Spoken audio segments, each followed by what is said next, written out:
Good evening, my friend. Before we begin tonight's journey, take a moment to settle in wherever you happen to be. Maybe you're listening from a quiet apartment in a busy city. Maybe you're lying in bed while rain taps gently against the window. Perhaps it's late at night where you are, or perhaps the sun is only just beginning to rise.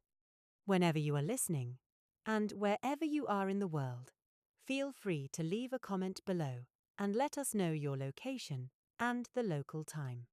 I always enjoy seeing how many different corners of the world gather together for these long journeys through history.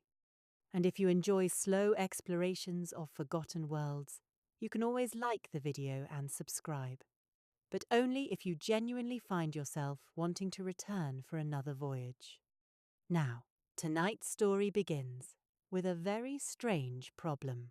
A problem so strange that most people never stop to think about it. At some point in the distant past, long before writing, long before cities, long before kings and armies and maps, human beings looked out across an ocean and decided to leave the safety of land. Not a river, not a lake, not even a narrow channel where the opposite shore could be seen clearly. An ocean, a place that could swallow an entire group of people without leaving a trace. And somehow, they crossed it. The strange part is that nobody can tell us exactly how. The boats are gone. The ropes are gone. The paddles are gone. Even the beaches from which many of these voyages may have started have vanished beneath rising seas. The evidence disappeared thousands of years ago, yet somehow the people arrived. They reached islands that should have been unreachable. They appeared on distant shores, separated by waters that no human being should have been able to cross, using what we casually call Stone Age technology. The more closely we look at the story, the stranger it becomes, because ancient people were not fools. They understood danger perfectly well. A hunter who survives in a prehistoric world does not casually gamble with death. Such people understood risk far better than most modern humans. They knew what starvation looked like. They knew storms. They knew injury. They knew loss. Which raises an uncomfortable question. If crossing the sea was so dangerous, why would anyone do it? The simple answer is curiosity. The real answer is probably much more complicated. Because curiosity alone rarely persuades a parent to place a child on a fragile raft and paddle into a horizon that might contain absolutely nothing. Imagine standing on a beach 50,000 years ago. There are no ports, no harbours, no lighthouses, no maps, no stories from previous travellers. The ocean stretches outward like a living thing. By day, it shines. By night, it becomes a black emptiness that swallows the horizon itself. You cannot see where it ends. You cannot know what exists beyond it. And yet somewhere out there lies another shore, perhaps visible on the clearest day as a faint shape on the horizon, perhaps invisible altogether. The strange thing about distant islands is that they create hope. Hope can be a wonderful thing. It can also be a terrible thing. A mountain visible far away seems close enough to reach. A distant island appears almost welcoming. The ocean between you and it prefers not to discuss the details. Ancient people may have spent generations staring at distant landforms, children becoming adults, adults becoming elders, each generation seeing the same mysterious shapes, wondering what existed there, wondering if anyone lived there, wondering whether food was plentiful, wondering whether enemies might someday arrive from that direction, wondering whether spirits lived beyond the horizon. Human beings have always been remarkably talented at wondering about things. Unfortunately, wondering often leads to experimentation. And experimentation occasionally leads to someone saying what historians rarely get to record. Something along the lines of, "I have an idea." Those 4 words have probably caused more unexpected adventures than almost any others in human history. At first, the sea may not have seemed like a road at all. It was simply an obstacle. People crossed rivers because they had to. They floated logs because it was easier than swimming. They lashed pieces of wood together because carrying heavy things through water was difficult. Small solutions, temporary solutions, improvised solutions. The kind of practical decisions human beings make every day. Nobody builds the first raft because they dream of conquering oceans. They build it because something useful exists on the other side of a river. That is how many important technologies begin. Not with grand visions, not with genius, but with inconvenience. Human history is filled with inventions created because somebody became tired of struggling with a recurring problem. The wheel, the sail, agriculture, even writing itself. Many world-changing developments began as solutions to annoyances. The first seafaring technology may have emerged in exactly the same way. One river, one crossing, one log, one successful trip. Then another, then another. A temporary solution that slowly became normal. And normal things possess a remarkable tendency to grow. People become comfortable. Comfort creates confidence. Confidence creates experimentation. Experimentation creates stories. Stories create tradition. And eventually nobody remembers where the tradition began. Imagine an elderly fisherman explaining a technique to a child. The child asks why it works. The fisherman shrugs. His father taught him, and his father's father taught him. Nobody remembers the original reason. The practice simply exists. Human cultures are filled with habits like this.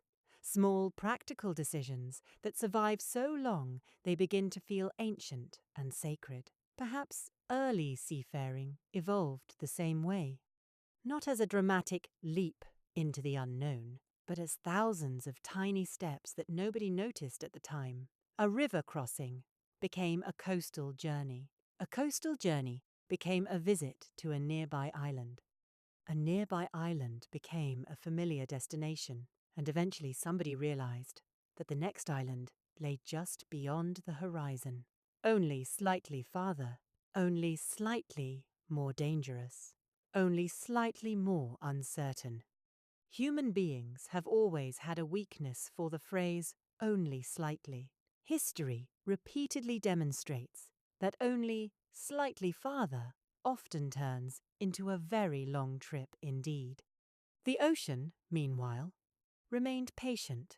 It waited beyond the shoreline, calm one day, violent the next, offering opportunities and dangers in equal measure. And somewhere in that distant prehistoric world, long before recorded history began, groups of ordinary people slowly developed a relationship with the sea, a relationship that would eventually change the entire human story. Though at the time, they probably had no idea that anything important was happening. They were simply solving today's problems, finding today's food, repairing today's tools, surviving today's weather, as humans so often do. And yet, without realizing it, they were already taking the first small steps toward one of the greatest journeys our species would ever attempt. A journey that would eventually carry human beings beyond the edge of familiar land and into a world where every direction looked exactly the same. The longer people lived beside the sea, the more difficult it became to ignore it.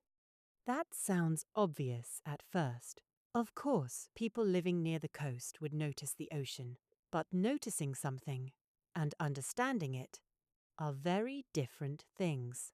Most of us spend our lives surrounded by familiar patterns. The same roads, the same buildings, the same sounds. Eventually, the mind stops paying attention. The prehistoric shoreline, however, refused to become entirely familiar. It was always changing. The water moved when the land stood still. The edge of the world shifted twice every day. Places that existed in the morning vanished by afternoon. Paths appeared and disappeared. Rocks emerged from nowhere and then sank again. The sea behaved less like geography and more like a personality. Some days generous, some days cruel, some days impossible to predict. Children growing up beside the coast would have spent years simply watching it, watching waves arrive from invisible places, watching driftwood wash ashore, watching strange objects appear after storms. The ocean had a habit of delivering mysteries. A piece of wood from somewhere unknown. An unfamiliar shell, the body of a fish nobody had seen before. Occasionally, something larger, something that encouraged uncomfortable questions, because every object arriving from the sea had to come from somewhere, and somewhere implied distance. Distance implied places. Places implied possibilities. Human beings are remarkably susceptible to possibilities. Perhaps that is our greatest strength. It is certainly one of our most dangerous qualities. A deer sees what exists. A human sees what might exist. And once the mind begins imagining possibilities beyond the horizon, it becomes difficult to stop. The first people who regularly travelled along coastlines probably discovered something important. The shore itself functioned like a guide. A hunter moving inland could become lost. Forests changed. Landscapes repeated themselves. Valleys looked similar, but the coast remained reliable. One side was always water. One side was always land. Even without realizing it, people may have begun using coastlines as natural highways, not because they planned to become explorers, because wandering beside the shore often worked. Food could be found, shellfish collected, fish trapped, birds hunted. Freshwater streams frequently reached the sea. Compared with crossing unknown inland territory, coastal travel offered advantages. At least most of the time, the sea enjoyed reminding people that advantages were temporary. A calm beach could become deadly overnight. Storms arrived. Waves erased camps. Food sources shifted. Entire stretches of coastline changed character with the seasons. The relationship between humans and the ocean was never entirely comfortable. That discomfort matters. Modern people often imagine technological progress as a series of confident decisions, but ancient survival was usually much messier. People tried things. Some worked, some failed, some killed whoever attempted them. The survivors remembered. The dead remained silent. History tends to favor successful experiments. The ocean was particularly effective at deleting unsuccessful ones. Imagine a small group standing beside a primitive raft. Perhaps it is little more than logs bound together with plant fiber. Nobody knows exactly how much weight it can carry. Nobody knows how stable it will be. Nobody knows whether the knots will survive an afternoon in open water. The raft itself is an argument against certainty. Every voyage begins with a question. Will this work? Sometimes the answer is yes. Sometimes the answer arrives very quickly and very wet. What fascinates me is the possibility that many early maritime traditions may have emerged from mistakes.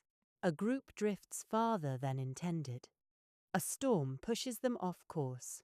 A fishing trip becomes an unexpected discovery. A search for food becomes an accidental migration. Human history contains far more accidents than people like to admit. Civilizations often celebrate bold decisions. Reality frequently involves confusion. Some of the world's most important discoveries began with someone being slightly lost or completely lost. The difference is often determined later. A successful accident becomes a heroic journey. An unsuccessful accident becomes archaeology. Or more commonly, nothing at all.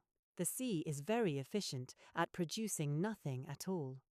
One strange aspect of coastal life is that familiarity gradually changes fear. Not completely, just enough. A person raised inland might see the ocean as terrifying. A person raised beside it sees danger differently. The sounds become familiar. The smells become ordinary. The movement becomes expected. Fear remains, but it evolves. Instead of fearing the sea itself, people begin fearing specific things, specific storms, specific currents, specific seasons, specific stretches of coastline. This transformation is important. The unknown becomes known. The terrifying becomes manageable. Not safe. Never safe. Simply understandable. Human beings can tolerate astonishing levels of danger once they believe they understand it. That belief is sometimes accurate, sometimes not. The sea rarely bothers correcting overconfidence immediately. It prefers patience. Generation after generation, knowledge accumulated, tiny observations, tiny lessons, tiny warnings. Perhaps someone noticed that certain birds disappeared in one direction every evening and returned every morning. Perhaps someone realized that particular cloud formations often hovered above distant islands. Perhaps somebody discovered that floating vegetation occasionally indicated land beyond sight. These observations sound small. Most important human knowledge begins small. One person notices, another remembers, a third repeats. Eventually, the observation becomes tradition. Children learn it before understanding why. Adults trust it because elders trusted it. Knowledge survives because it works often enough. Not perfectly, just often enough. That phrase appears constantly throughout human history. Often enough. Most traditional survival systems did not need perfection. They merely needed better odds than ignorance.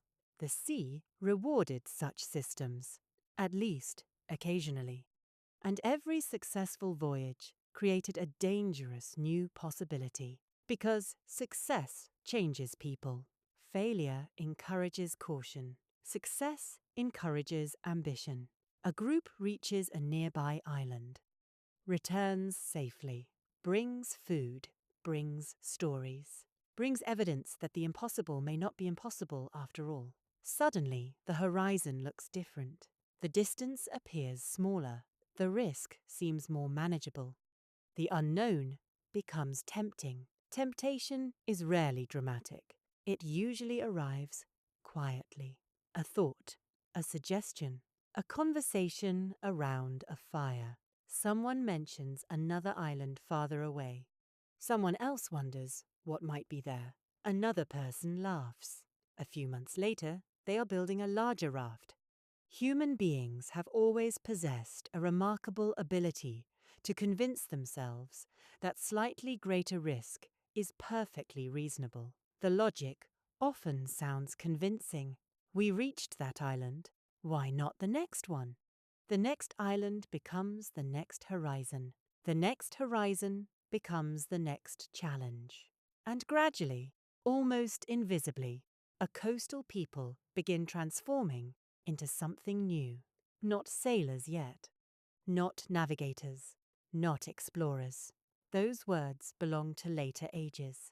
Instead, they become something much simpler. People who are no longer entirely dependent on land. That change may sound subtle. In reality, it was revolutionary. For hundreds of thousands of years, human life had been tied to solid ground. Every certainty depended upon it. Food, shelter, fire, safety, identity. The land provided all of it. Now, little by little, people were learning to trust something else. Not completely, never completely, but enough. Enough to leave shore for a few hours. Enough to disappear beyond sight, briefly. Enough to return. Enough to tell stories. Enough to inspire imitation. And perhaps that was the most powerful force of all. Not courage. Not technology. Not necessity. Stories. A successful voyage becomes a story. Stories travel farther than boats. A child hears the story and imagines the island. An adult hears the story and imagines the food. An elder hears the story and imagines opportunity. Soon the island exists not only as geography, but as imagination. And imagination has always been one of humanity's favorite methods of travel. The ocean sat between worlds. But stories built bridges long before wood did. By now, generations may have passed. The original inventors forgotten, the first experiments lost. What remained was a growing sense that the sea was not merely a boundary. It might also be a road, a very inconvenient road, a dangerous road, a road with an unfortunate tendency to drown travellers, but a road nonetheless. And once a culture begins viewing water as a route rather than an obstacle, everything changes.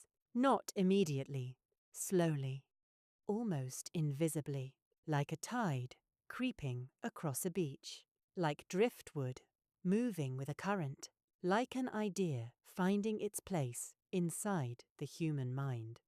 The people standing on those ancient shores could not know it yet, but they were approaching a moment unlike anything their ancestors had ever experienced. Soon, some of them would look toward distant landforms that could barely be seen, and for the first time in human history, staying home would begin to feel stranger than leaving. There is something unsettling about watching land disappear. Most people never experience it. Even today, many spend their entire lives within sight of something familiar. A road, a building, a mountain, a shoreline, something fixed, something dependable, something that quietly reassures the mind that the world remains where it should be. The first people who ventured farther from shore may have discovered a strange psychological truth. The moment land begins shrinking behind you, part of your brain starts asking questions that it never needed to ask before. Questions without comforting answers. How far have we come? How far is too far? Can we still return? What happens if the wind changes? What happens if something breaks? What happens if nobody knows the way home? These are ordinary questions. Unfortunately, the ocean specializes in situations where ordinary questions become deeply uncomfortable. Imagine a group preparing for a journey. Not a grand expedition, not an organized migration, simply a voyage that extends slightly beyond familiar territory. The kind of thing that seems reasonable while standing on the beach. Everything feels manageable before departure. The raft appears sturdy. The weather seems calm. Supplies look sufficient. Everyone feels optimistic. Human beings are exceptionally optimistic when they are still standing on solid ground. Then the shoreline begins moving away, and optimism discovers reality. Perhaps the first sensation is excitement. Perhaps curiosity. The water glitters. The sky feels enormous. The familiar beach grows smaller. For a while, everything seems fine. Then something subtle happens. The coast stops looking detailed. Individual trees disappear. Landmarks blur together. The shoreline becomes a shape rather than a place. And suddenly, everyone becomes aware of distance. Distance is a peculiar thing. When measured on a map, it appears harmless. When measured by tired muscles, limited water, and uncertain weather, it feels entirely different. Ancient seafarers had no instruments to reassure themselves, no coordinates, no charts, no electronic screens calmly displaying progress, only observation, memory, instinct, and hope. Hope was perhaps the most important piece of equipment aboard any prehistoric vessel. Unfortunately, hope is difficult to repair when damaged. The sea had many methods of damaging it. One of the simplest was silence. Modern life is remarkably noisy. Ancient life was not. Far from shore, there may have been long periods when the loudest sounds were water, wind, and breathing. No villages, no dogs barking, no distant voices, no familiar signs of human existence. Just open space. Human beings evolved in social worlds. Even solitude on land often contains reminders of community. A trail, smoke, footprints. The ocean removes these comforts. It creates a kind of isolation that feels different from ordinary loneliness. Not the absence of people, the absence of certainty. Every direction begins looking similar. The horizon forms a perfect circle. The world becomes strangely empty. Many modern sailors describe this sensation, the awareness that there is nowhere to hide, nowhere to walk, nowhere to escape, only water. Ancient travelers experienced this without any guarantee that rescue existed, because rescue did not exist. That fact deserves lingering attention. If something failed, there was often no backup plan, no emergency signal, no passing vessel, no coast guard, no radio. A damaged raft was not an inconvenience. It was a crisis. A lost paddle was not a minor problem. It was potentially the beginning of several larger problems. The sea has a talent for turning small mistakes into serious conversations. A loose knot, a cracked container, a forgotten tool, a sudden storm. Any one of them could transform a manageable voyage into something entirely different. This may explain why early maritime cultures often developed traditions that seem strangely strict. Certain days considered unlucky, certain preparations treated almost as rituals. Specific procedures followed without exception. Modern observers sometimes dismiss such customs as superstition. That can be a mistake. Many traditions begin as practical lessons. Over time, the original reason fades. The rule remains. Imagine a navigator insisting that every water container be checked repeatedly before departure. A child asks why. The answer may eventually become spiritual. The original reason might simply be that someone once died of thirst. Cultures remember danger in unusual ways, especially when danger repeats itself. The ocean repeats itself constantly. Every successful voyage teaches lessons. Every unsuccessful voyage teaches lessons too. The difference is that unsuccessful voyages often leave fewer teachers behind. This creates an interesting problem. Knowledge becomes precious, not because it is rare, because it is fragile. A skilled navigator carries information inside memory, routes, weather patterns, bird behavior, seasonal winds, safe landings, dangerous channels. The death of one knowledgeable person can erase an entire library. Long before written records, human survival depended heavily upon living memory. The sea magnified this dependence. Perhaps this is why experienced navigators often became important figures within maritime societies, not because they were stronger, not because they were wealthier, because they knew things, invisible things, the location of islands beyond sight, the timing of favorable winds, the meaning of distant cloud formations. Knowledge transformed uncertainty into possibility. Not certainty, never certainty, only possibility, and possibility was enough. One of the strangest aspects of ancient seafaring may have been the relationship between confidence and fear. Both needed to exist simultaneously. Too much fear, and nobody leaves. Too much confidence, and people make reckless decisions. Successful voyagers likely occupied an uncomfortable middle ground, aware of danger, willing to proceed anyway. The balance must have been exhausting.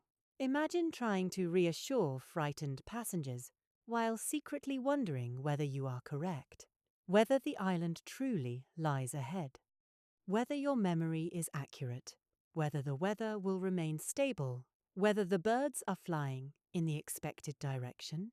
Leadership often feels impressive from a distance. Up close, it frequently resembles controlled anxiety, especially when surrounded by water. And then there was the problem of time. Time behaves strangely at sea. Hours become difficult to measure. The horizon changes little. Landmarks vanish. Movement feels slow. Ancient travelers may have experienced stretches where the world appeared frozen. Water, sky, water, sky, the same view, repeating endlessly. Monotony can be surprisingly uncomfortable. Human attention craves variation. The sea often refuses to provide it, at least until it provides too much. A sudden storm, a large wave, a dramatic change in wind. The ocean alternates between boredom and alarm, with very little warning. Perhaps this explains why stories became so important during voyages. Stories occupy the mind. They shorten distance. They reduce fear. They create a sense of continuity. Long before books, long before recorded literature, human beings carried entire worlds inside spoken narratives. A voyage without stories would feel longer. A voyage with stories would feel more manageable. Even today, people tell stories while traveling. Ancient voyagers were no different. The sea encouraged narration.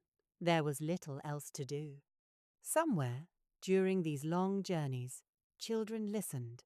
Young people learned.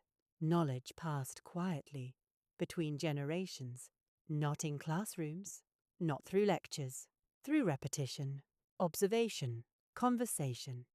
A story about an island becomes a memory. A memory becomes tradition. A tradition becomes culture. Culture becomes destiny.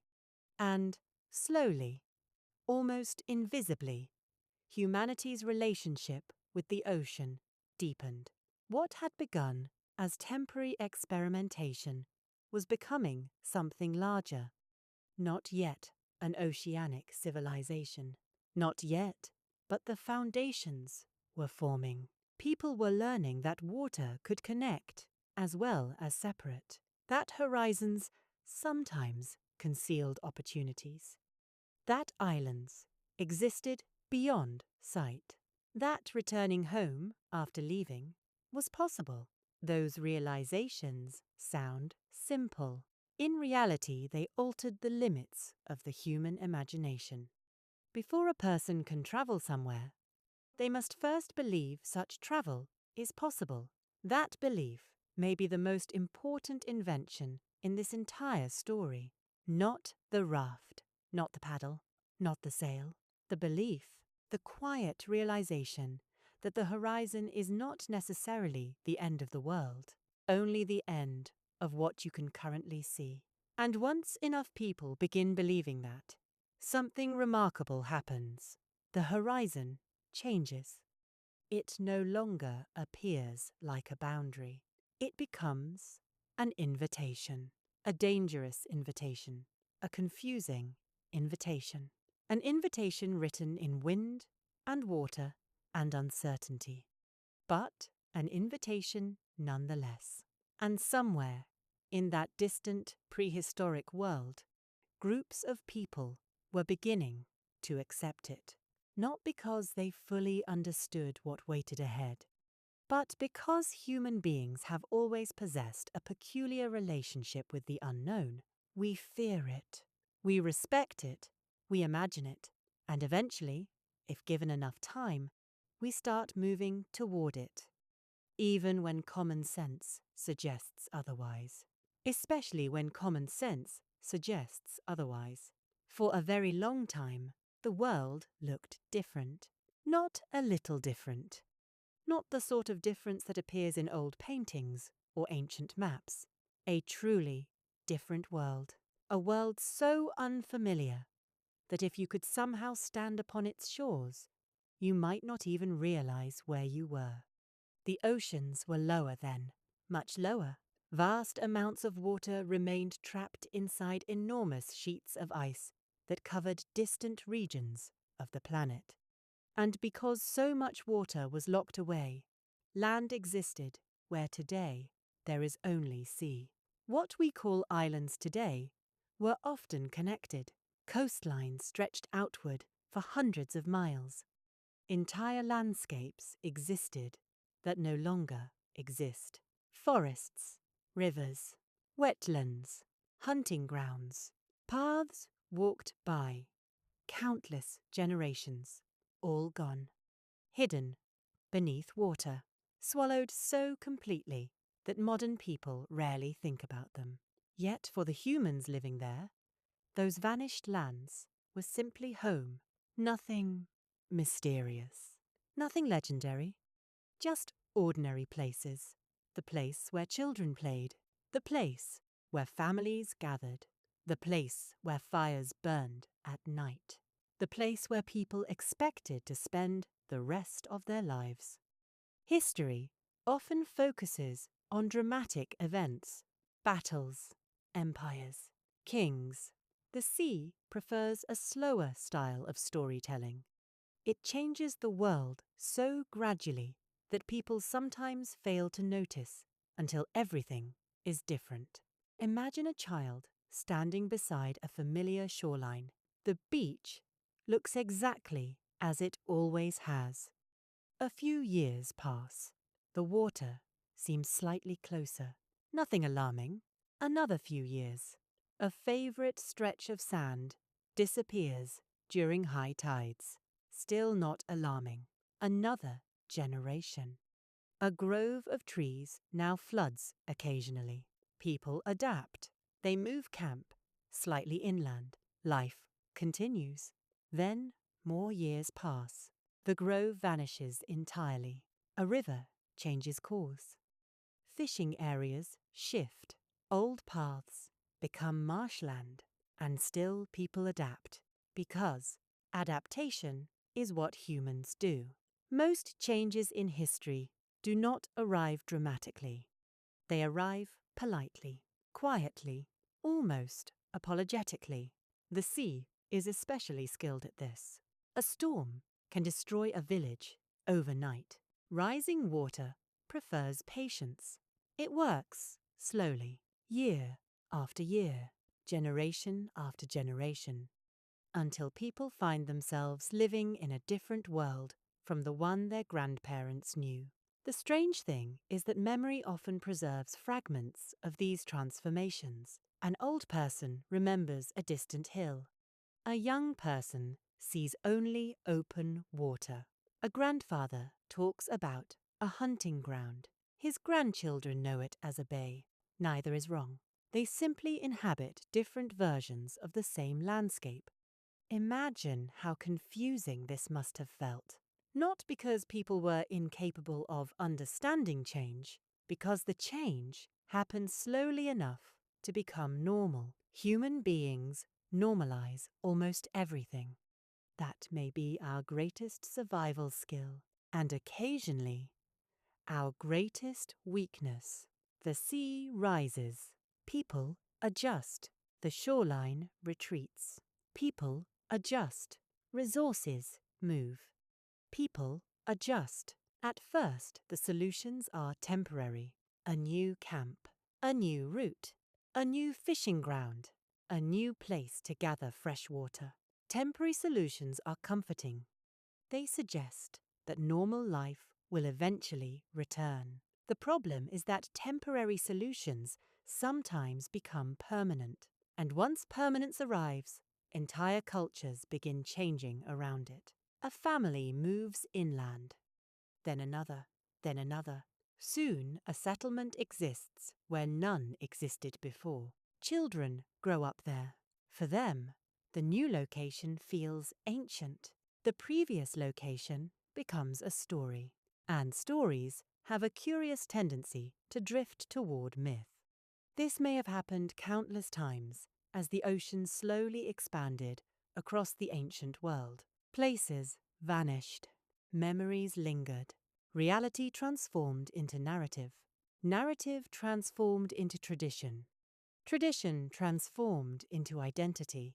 Perhaps somewhere around a fire, an elder spoke about lands beyond the sea, not islands, not distant shores, former hunting grounds, former homes, places where people once lived, places that now existed beneath waves.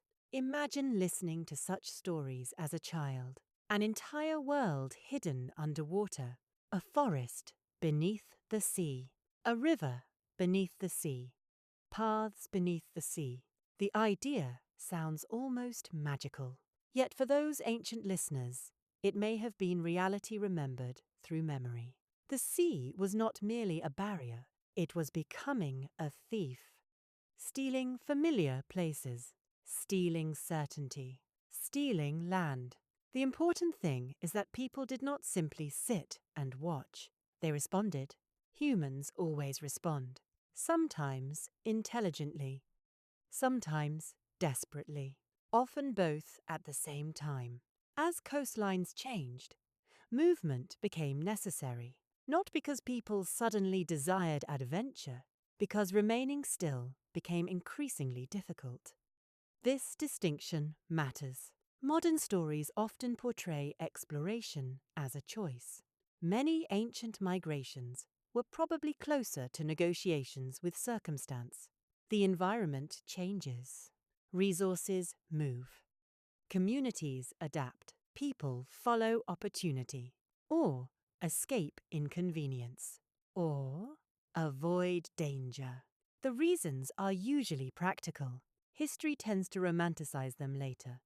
No mother wakes up thinking, "Today, I shall participate in a grand prehistoric migration." She thinks about food, water, safety, children. The practical concerns never disappear, even during world-changing events, especially during world-changing events. Somewhere within these changing coastal landscapes, a fascinating possibility emerges. As the sea advanced, people may have become increasingly familiar with boats and rafts simply because water occupied more of their lives. A flooded river valley requires crossing. A newly formed channel requires crossing. An isolated piece of land requires crossing. What begins as adaptation gradually becomes expertise, not because anyone planned it, because circumstances rewarded those who learned. One generation understands rivers. The next understands estuaries. The next understands coastal waters. The next begins looking farther outward. Knowledge accumulates, quietly, patiently, like the rising sea itself. And then another strange thing happens. The ocean begins offering opportunities even as it removes them. This is one of history's favorite ironies. The same process that destroys old landscapes creates new coastlines, new fishing grounds, new routes, new islands, new possibilities. Human beings often discover opportunity inside disruption, not immediately, usually after complaining for a while. Complaining is an ancient tradition, far older than civilization. Someone, somewhere, thousands of years ago, was undoubtedly insisting that everything had been better before the water arrived. And perhaps they were right, at least from their perspective. Yet younger generations adapt more easily. They inherit different assumptions, different expectations, different skills. A child raised beside changing coastlines learns flexibility. A child raised among boats sees water differently. A child who hears stories of vanished lands may become less frightened by the idea of seeking new ones. The psychological landscape changes alongside the physical one. That may be the most important transformation of all, because before humans could become ocean crossers, they needed to become something else first. People who no longer viewed the world as fixed. People who accepted movement. People who accepted uncertainty. People who understood that home itself could change. That realization sounds simple. It is not. Most creatures remain within familiar territory whenever possible. Human beings possess a rare ability. We can carry home inside memory, inside language, inside relationships, inside stories. A village may disappear, a coastline may change, a river may move, yet the culture survives. The people continue. And once people learn that survival is possible beyond familiar landscapes, an extraordinary possibility emerges. Perhaps survival is possible beyond the horizon as well. The horizon no longer feels quite as frightening. Still dangerous, still mysterious, but no longer impossible, because impossible things had already happened. The sea had swallowed forests. The sea had swallowed rivers. The sea had swallowed entire landscapes. Compared with that, perhaps reaching a distant shore did not seem quite so unbelievable. Perhaps the ocean itself had been teaching lessons all along, harsh lessons, confusing lessons, lessons delivered over centuries. Lessons nobody consciously planned, lessons that slowly transformed coastal populations into something new, something more adaptable, something more mobile, something increasingly comfortable with uncertainty. And uncertainty, strange as it sounds, was becoming one of humanity's greatest tools. The people standing on those changing shores did not know they were preparing for one of the most extraordinary chapters in human history. They thought they were adapting. They thought they were surviving. They thought they were solving today's problems, which is usually how history works. The largest transformations often disguise themselves as ordinary responses to ordinary difficulties. Only much later do we realize that the world has changed, and by then, the people responsible are long gone, leaving behind only traces, a few stories, a few clues, and an ocean quietly covering their footprints. Hope is a curious thing. People often speak about it as though it arrives dramatically, a sudden realization, a powerful feeling, a moment of certainty. More often, hope arrives quietly. A small detail, a possibility, a change so subtle that nobody is entirely sure it happened at all. The first signs of land may have appeared exactly this way, not as a coastline, not as a mountain rising majestically from the sea, just something slightly unusual. A bird behaving differently, a cluster of clouds lingering in one place, floating branches, a scent carried by the wind, the kind of clue that would seem meaningless to most people. Yet on a long voyage, Meaning has a habit of attaching itself to very small things. Imagine staring at the horizon for hours, perhaps days. The world has become a circle of water and sky. Then someone notices something. Nothing impressive, just different. Different is enough. Every eye turns toward the same direction. The human species has always been remarkably efficient at collective staring. Entire civilizations have occasionally organized themselves around it. For a while, nobody speaks. Everyone looks. Everyone hopes. Everyone doubts. Distance makes fools of confidence. The sea is particularly skilled at producing false promises. Clouds resemble mountains. Light creates illusions. Mist invents coastlines. Even experienced observers can be deceived. Perhaps especially experienced observers. Experience teaches people what to expect.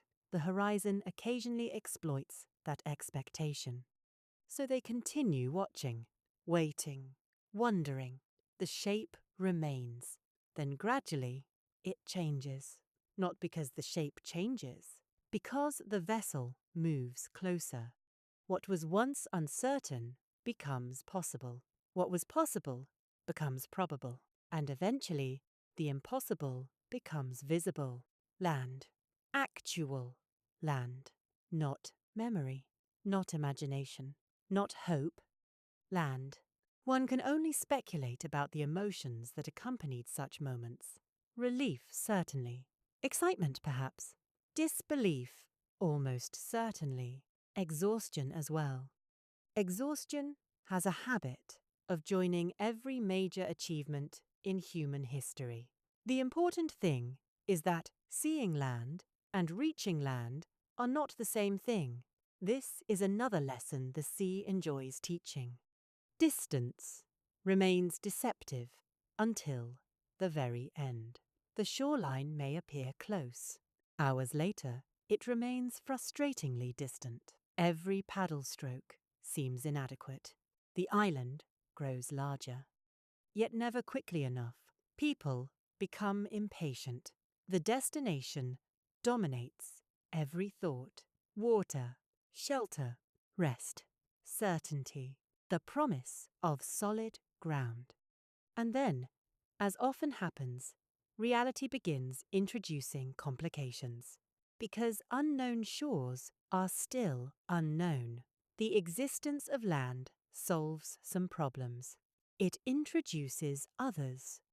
A beach visible from offshore reveals surprisingly little. It does not reveal fresh water. It does not reveal food. It does not reveal danger. It does not reveal whether anyone else already lives there. The closer the vessel approaches, the more questions emerge. Questions hidden by distance. Questions waiting patiently for arrival. One of the strangest things about exploration is that reaching a destination often marks the beginning of uncertainty rather than its conclusion. People imagine arrival as an ending. History usually treats it as an introduction. The shoreline grows clearer. Individual features emerge.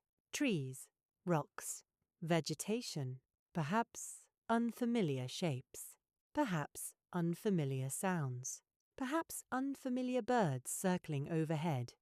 Everything feels new. Newness can be exciting.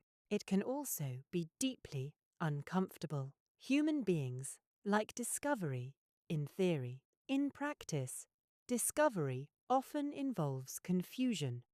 Nothing is where experience expects it to be. Nothing behaves quite correctly. Nothing fits familiar patterns. The first landings on distant shores may have felt exactly this way. Relief mixed with caution.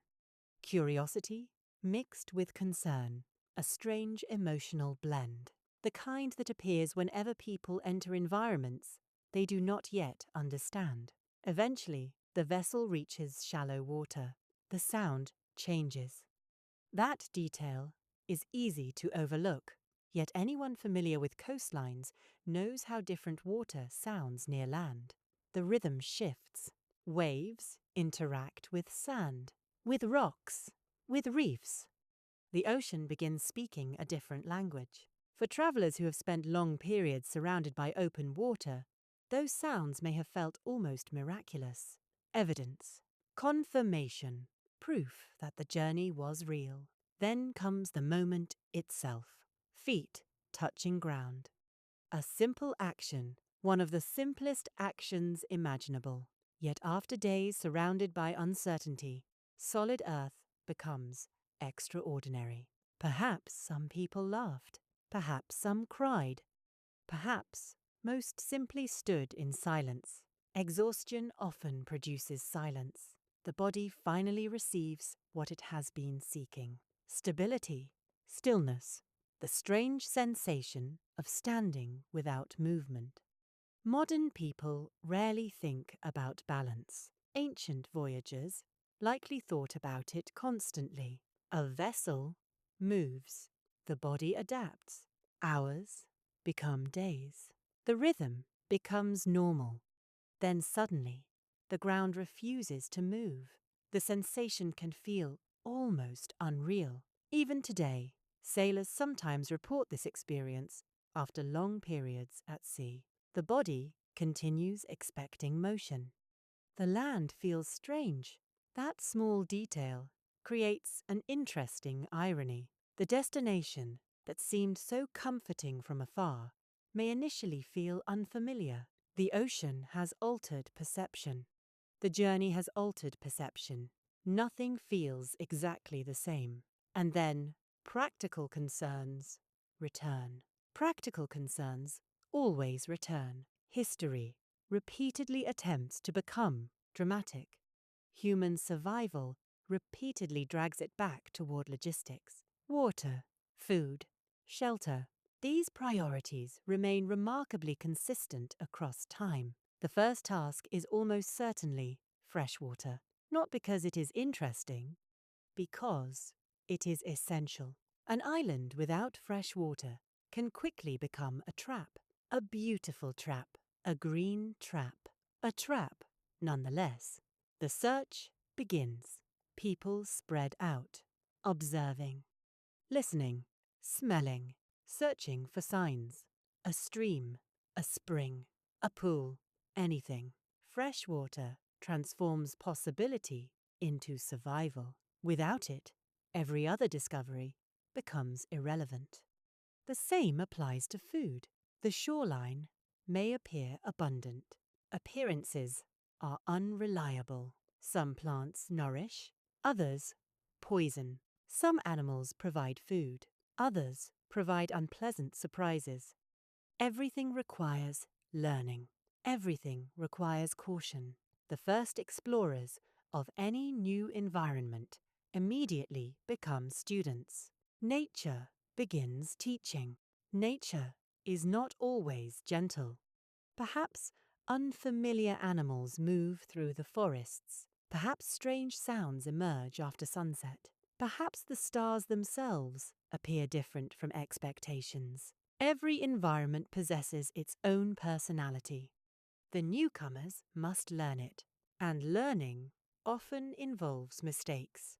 What fascinates me most is the possibility that some of these first arrivals may have stood upon entirely unfamiliar continents without understanding the scale of what they had achieved. Imagine reaching a distant shore after an exhausting voyage. You do not know whether the land stretches for miles or thousands of miles. You do not know whether it is an island or a continent. You do not know whether other people live beyond the horizon. You do not know whether returning home will even be possible. The future remains hidden. Only the present exists. That present contains immediate concerns.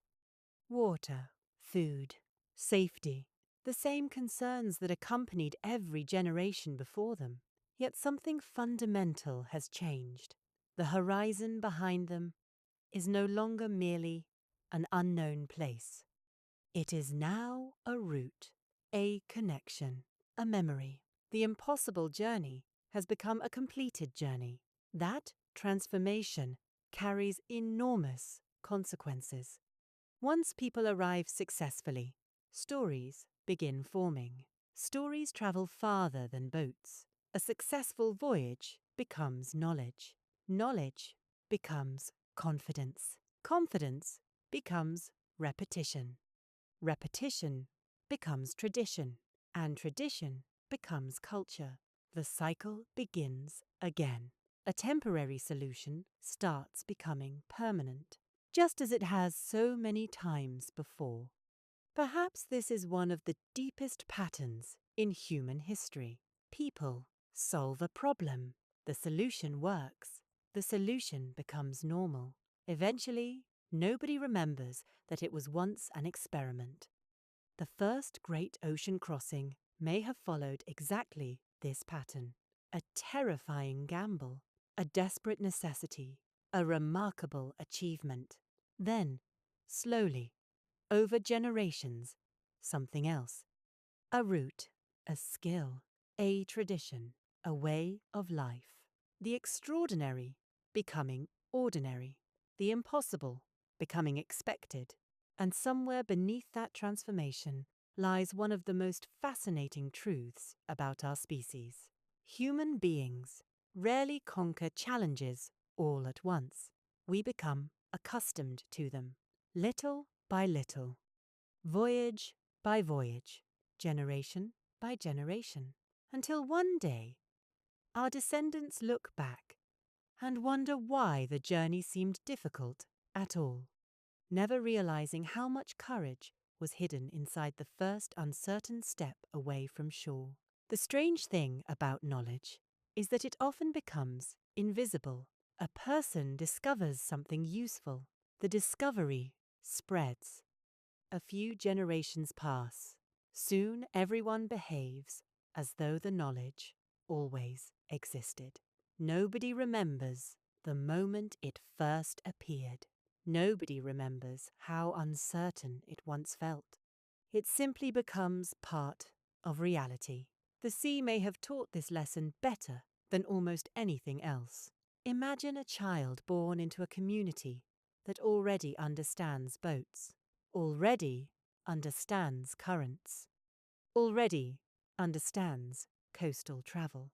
To that child, such knowledge feels ordinary, natural, expected. The same way modern children accept roads and bridges without wondering who first imagined them. Yet every tradition has a beginning. Every skill begins with confusion. Every certainty begins as a question. The ocean was filled with questions, an almost unreasonable number of questions. Questions that could not be answered from shore. Questions that demanded observation, patience, failure, and an astonishing amount of attention. Perhaps that is the true story of ancient seafaring, not courage, attention, the ability to notice details that other people ignored, the ability to remember them, the ability to pass them forward. One generation noticing something strange, the next generation treating it as useful, the generation after that treating it as obvious. Take birds, for example. Birds must have seemed almost magical to people spending time at sea. Not because birds were mysterious, because birds knew things. A bird could disappear beyond the horizon and return later. A bird could find land hidden from human sight. A bird could travel routes nobody could see. Imagine watching them closely. Day after day, year after year, patterns begin emerging. Some birds remain near shore. Others venture farther. Some leave every morning. Some return every evening. Certain species appear only during particular seasons. The observations accumulate, slowly, patiently, almost accidentally. Eventually, somebody notices something important. Birds are not simply animals. They are information. The realization changes everything. A flock flying in a particular direction becomes a clue. A solitary bird becomes a clue. Even absence becomes a clue. The sea suddenly contains signs. Invisible signs. Signs written in movement rather than words. The same thing may have happened with clouds. To most people, clouds are simply weather. To experienced navigators, clouds can become geography. Certain islands influence the sky around them.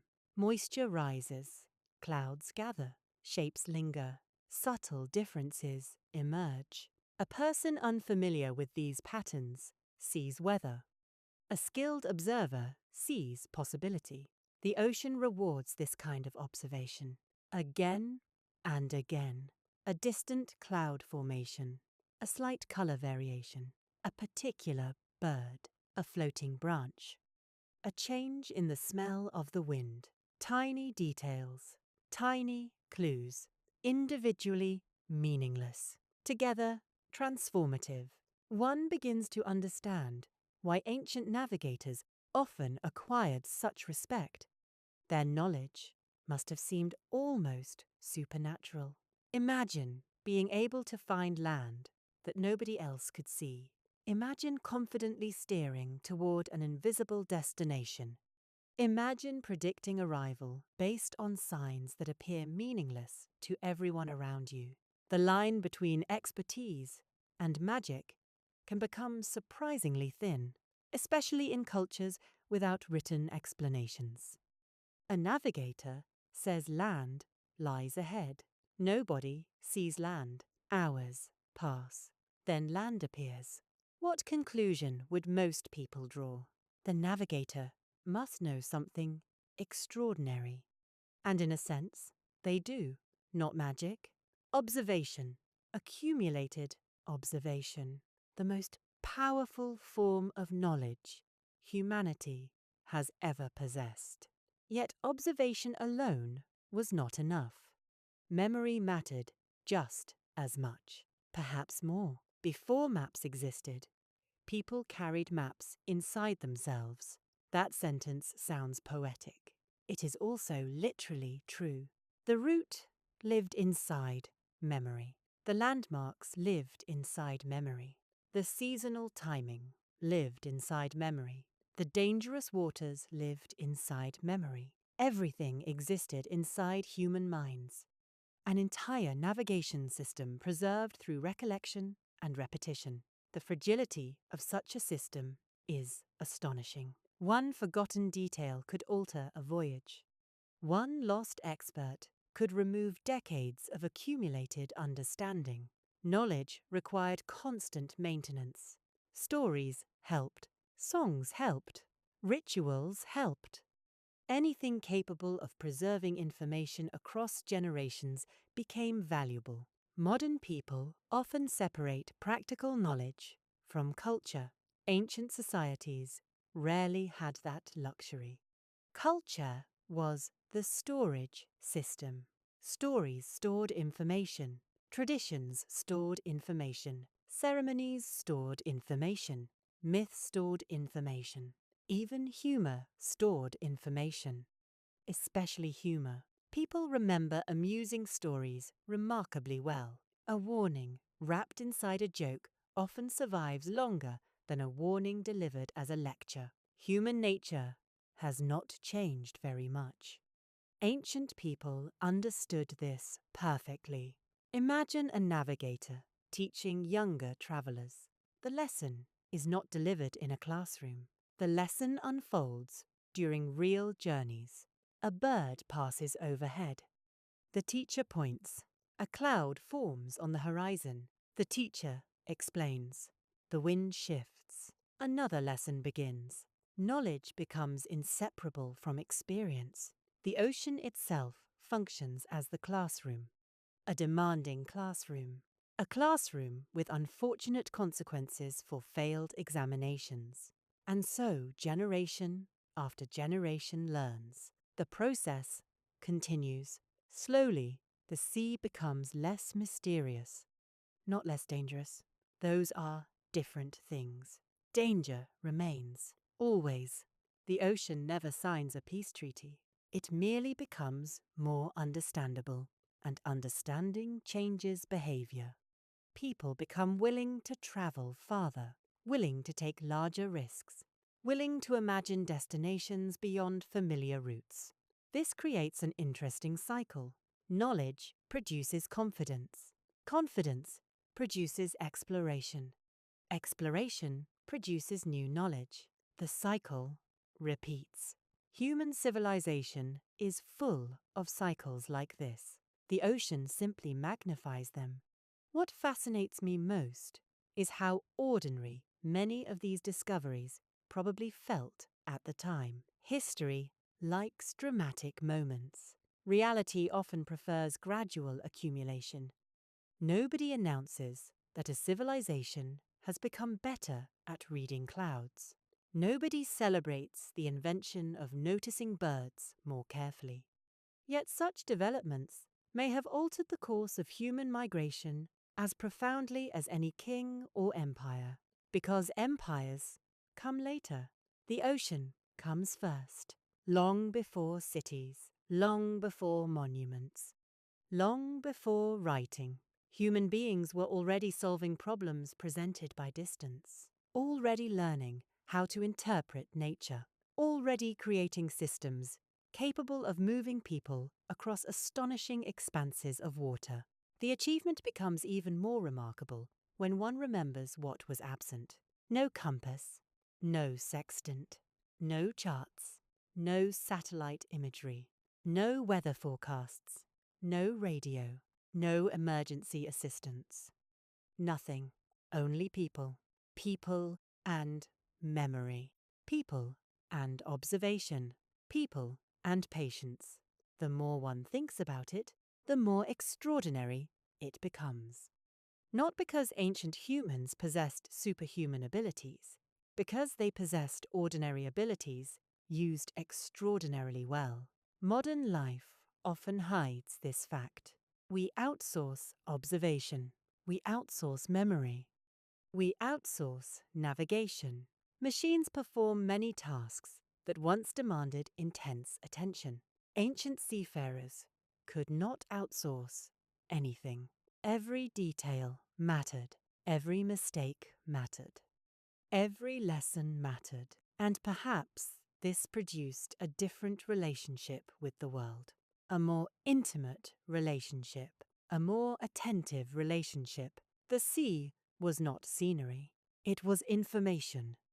The sky was not scenery. It was information. Birds were information. Waves were information. Wind was information. Clouds were information. Everything mattered. Everything communicated something. The challenge was learning how to listen. And over time, humanity became astonishingly good at listening. Not perfectly, never perfectly, but well enough. Well enough to transform impossible journeys into repeatable journeys. Well enough to turn uncertainty into routes. Well enough to connect islands separated by vast distances. Well enough to carry families, traditions, stories, and entire cultures across oceans. And perhaps that is the most remarkable transformation in this entire story. The sea itself did not become smaller. The distances did not become shorter. The storms did not become kinder. What changed was the human relationship with uncertainty. The unknown did not disappear. People simply became better at living beside it, better at reading it, better at moving through it. And once that happened, the horizon changed again. Not because the horizon itself changed, because human imagination changed. What had once represented the edge of possibility was gradually becoming the beginning of it. Far away, beyond countless unseen islands and stretches of open water, other shores still waited. Other journeys still waited. Other generations still waited. And humanity, almost without noticing, had begun learning how to follow the sea wherever it chose to lead. There comes a point in the history of every technology when people stop thinking about the technology itself. A road is no longer an invention. It is simply a road. A house is no longer a remarkable achievement. It is simply where people live. The same thing may have happened with boats. At first, a vessel is the center of attention. Everyone examines it, questions it, doubts it, repairs it, trusts it cautiously. Then enough years pass. Enough successful journeys occur. Enough children grow up seeing boats pulled onto beaches at sunset. And gradually, something changes. The boat stops being extraordinary. It becomes ordinary. That transformation may have altered human history more than almost any voyage. Because once a tool becomes ordinary, people begin imagining new uses for it. The imagination relaxes. The fear weakens. Possibilities multiply. A child born into a maritime community does not see a boat as an experiment. The child sees transportation, the same way most people today view a car or a road. This difference is subtle, yet it changes everything. Imagine growing up where boats are simply part of life. You wake up hearing waves. You watch adults preparing vessels. You help carry supplies. You listen to conversations about winds and currents. The ocean is not a mysterious frontier. It is a neighbor, a difficult neighbor, a moody neighbor, a neighbor with deeply questionable behavior during storms, but a neighbor nonetheless. Familiarity alters perception. What terrified one generation becomes routine for the next. And routine has a habit of expanding. A short journey becomes a longer journey. A longer journey becomes a seasonal journey. A seasonal journey becomes a tradition. A tradition becomes a way of life. Human beings rarely notice these transitions while they are happening. Only later does somebody realize that an entire culture has changed. Perhaps one of the strangest changes involved the idea of time itself. Land-based life often revolves around places: a forest, a valley, a settlement, a river. The landscape provides stability. Maritime life introduces something different: movement, constant movement. The sea does not remain still. Even when it appears calm, it moves. The wind moves. The currents move. The vessel moves. The traveler moves. Everything becomes fluid. Imagine spending days on water, then weeks, then perhaps longer. A curious thing begins happening. The distinction between journey and destination starts blurring. The voyage itself becomes part of life. Not merely the thing that happens between meaningful events. The meaningful event. This may have required a completely different mindset. A hunter measures success through arrival. A maritime traveler may learn to measure success through continuation. Still floating, still moving, still adapting, still alive. The priorities shift.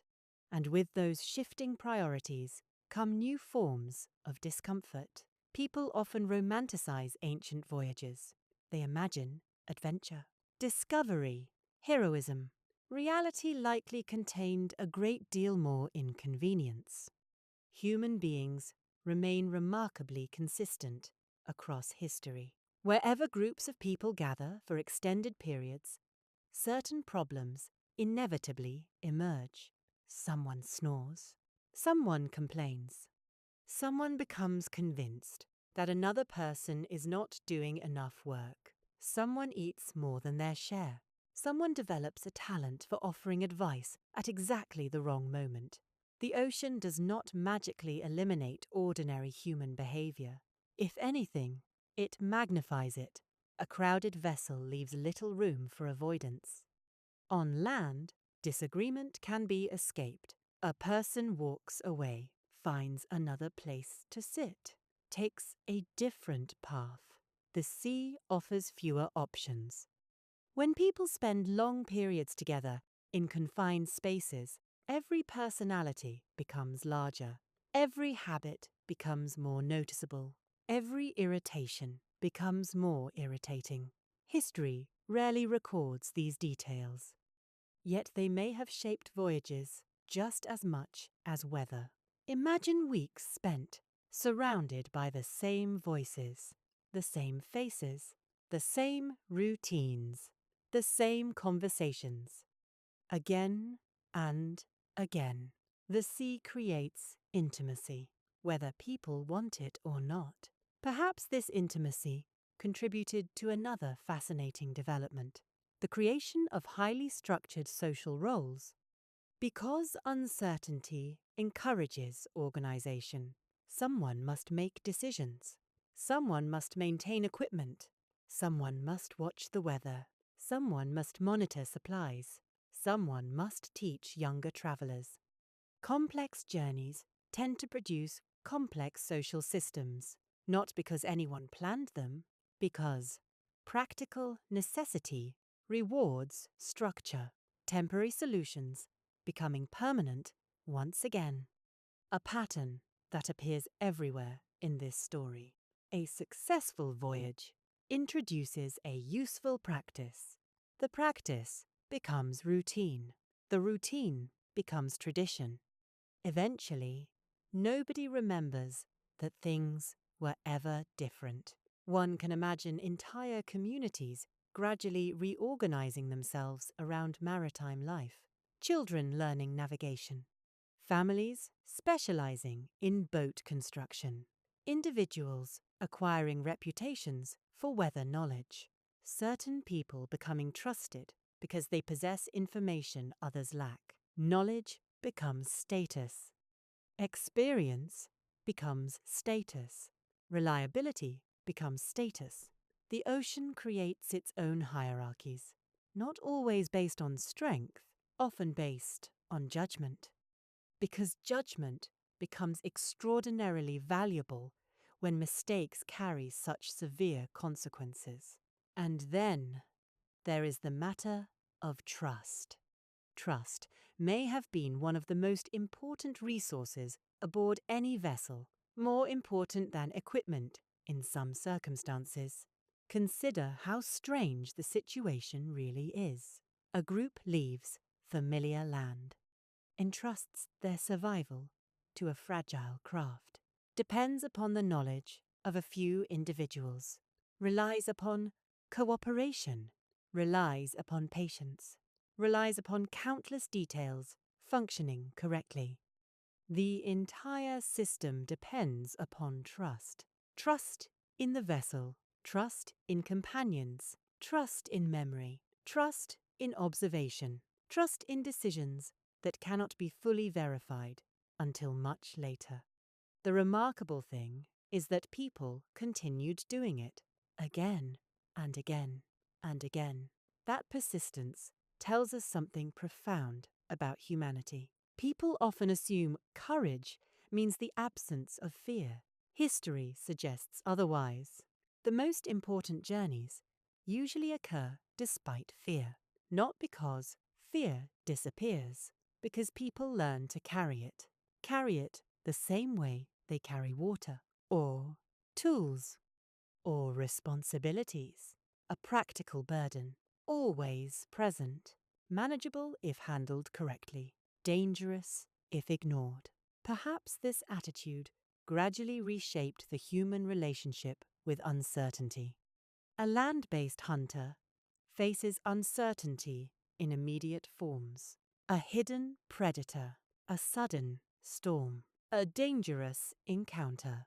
The ocean introduces uncertainty that stretches across time, questions that remain unanswered for days, weeks, sometimes longer.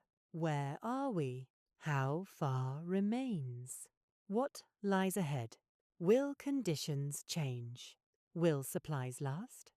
The answers exist somewhere in the future. Patience becomes essential. Patience is not usually celebrated as a heroic quality, yet entire civilizations have depended upon it. Ancient mariners may have developed extraordinary patience simply because the sea demanded it. The horizon rarely responds to urgency. The wind rarely obeys schedules. The ocean rarely acknowledges human preferences.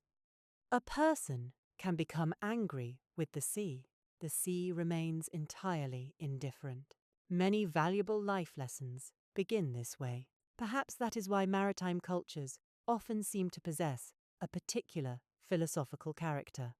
A certain acceptance, a certain understanding that not everything can be controlled. Not because people become passive, because reality repeatedly demonstrates its independence.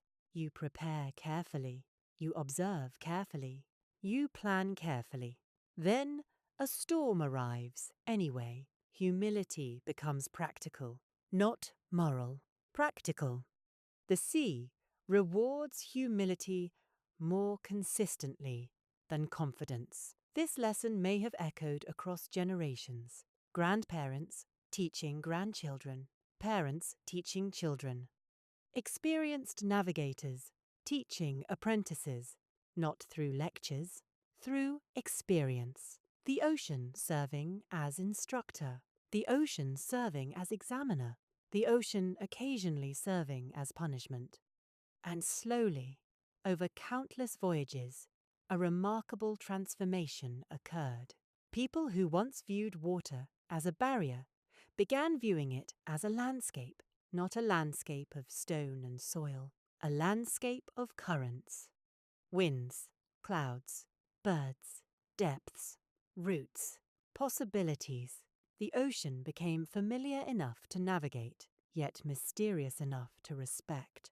A balance that would eventually allow humans to attempt journeys far greater than those first uncertain crossings. Journeys that stretched beyond visible horizons, beyond known islands, beyond inherited memory.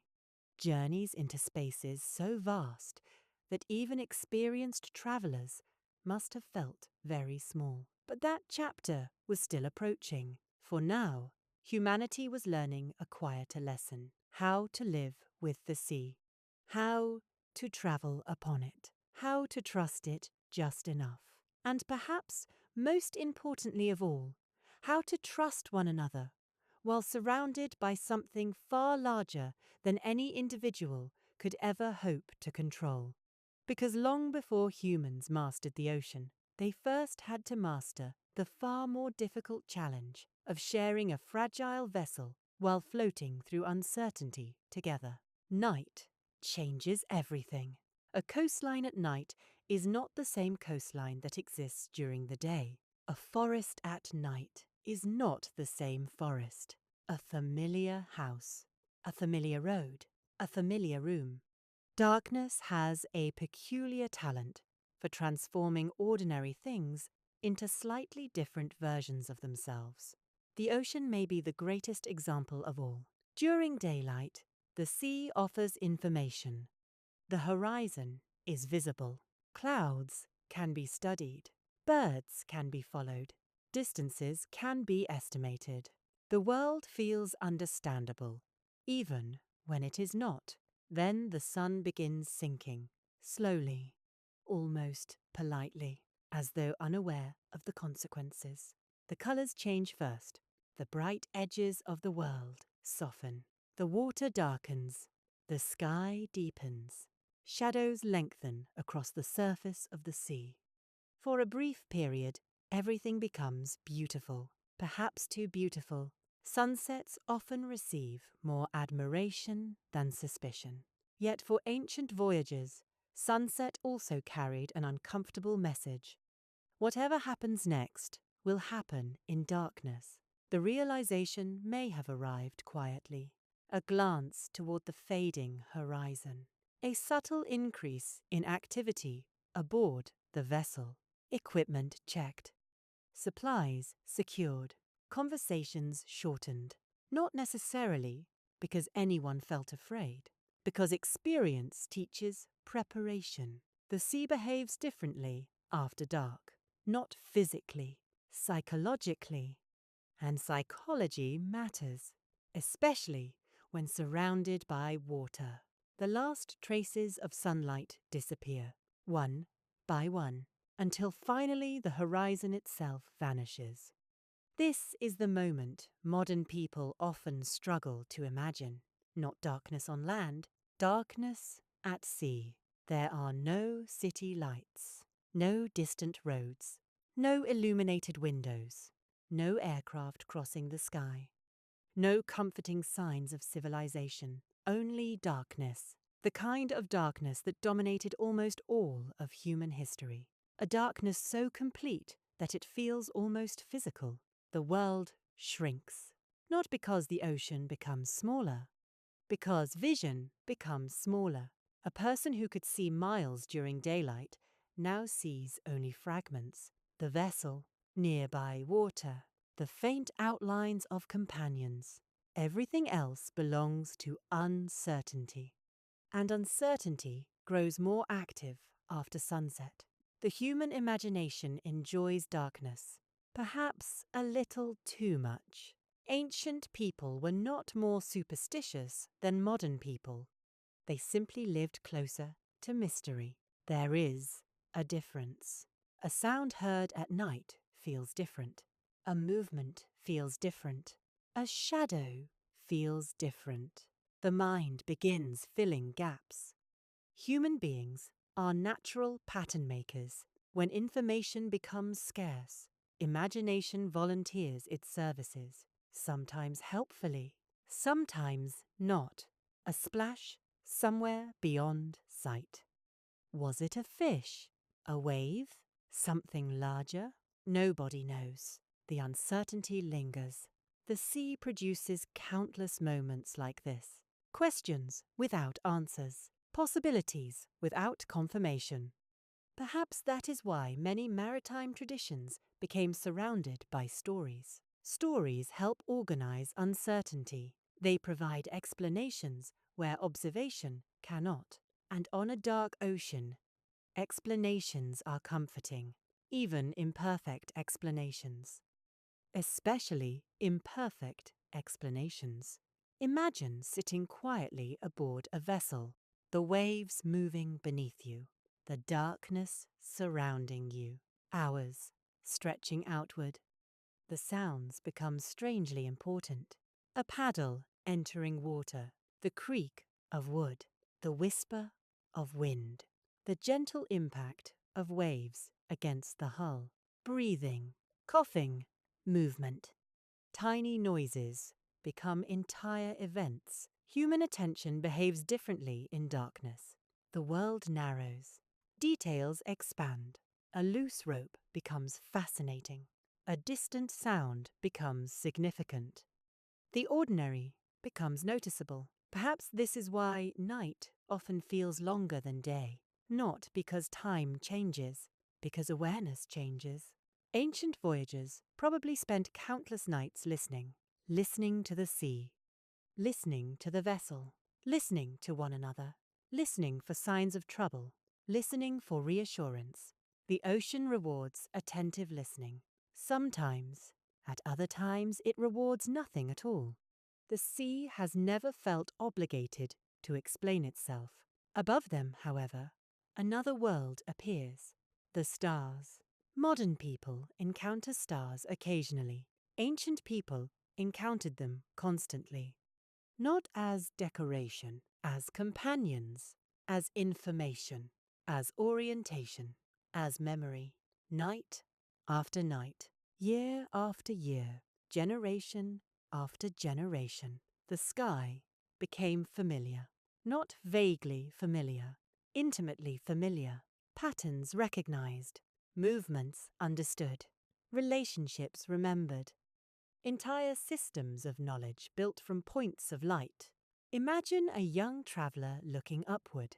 An elder points toward a particular star, then another, then another. Names, stories, directions, knowledge, carried across centuries through repetition. The stars become more than objects. They become landmarks, invisible roads painted across the sky. The remarkable thing is how ordinary this knowledge may have felt to those who possessed it. A child raised within such traditions would grow up assuming everyone understood the stars. The same way modern children assume everyone understands roads. Only later does one realize how extraordinary the system actually is, finding direction through lights so distant that their true nature remained unknown. Trusting them, following them, building entire journeys around them. There is something deeply human about that. The willingness to place faith in patterns.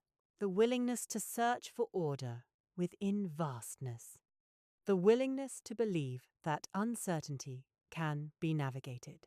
Even when surrounded by darkness, yet the stars introduced another strange effect: perspective. The ocean already makes people feel small. The night sky makes the feeling unavoidable. The horizon disappears. The stars multiply. Suddenly, the vessel seems tiny. The travellers seem tiny. The concerns that felt enormous during the day become strangely quiet. Not unimportant, simply smaller. A cracked container still matters. A damaged paddle still matters. Thirst still matters. But above them stretches a sky so immense that every problem occupies a different scale. Many people throughout history have experienced this sensation. The realization that existence is simultaneously intimate and vast, that individual lives matter deeply, and yet occupy only a small corner of reality. Ancient voyagers may have known this feeling well. The ocean encourages it. The sky encourages it. Together, they create a kind of humility, not forced humility, natural humility. The recognition that the world is larger than any one person, larger than any one journey, larger than any one fear, and fears certainly existed. One can imagine them drifting quietly through conversations, never fully spoken, never fully ignored. What if weather changes overnight? What if land cannot be found? What if supplies become insufficient? What if someone falls into the water? The darkness gives every question extra weight. Fear becomes heavier when the horizon cannot be seen. Perhaps that is why companionship becomes so valuable. A solitary traveller experiences one version of uncertainty. A group experiences another. The presence of other people does not eliminate fear. It distributes it. Responsibility becomes shared. Observation becomes shared. Hope becomes shared. Even silence becomes shared. There is comfort in that. A fragile comfort, but a real one. And so the night continues. Hours passing. Stars moving slowly overhead. The vessel advancing through darkness, or perhaps appearing to advance. Movement becomes difficult to judge. Time becomes difficult to judge. The world narrows to essentials: water, sky, people, memory, expectation. The simplicity feels almost dreamlike. One begins understanding why long journeys often blur together in recollection.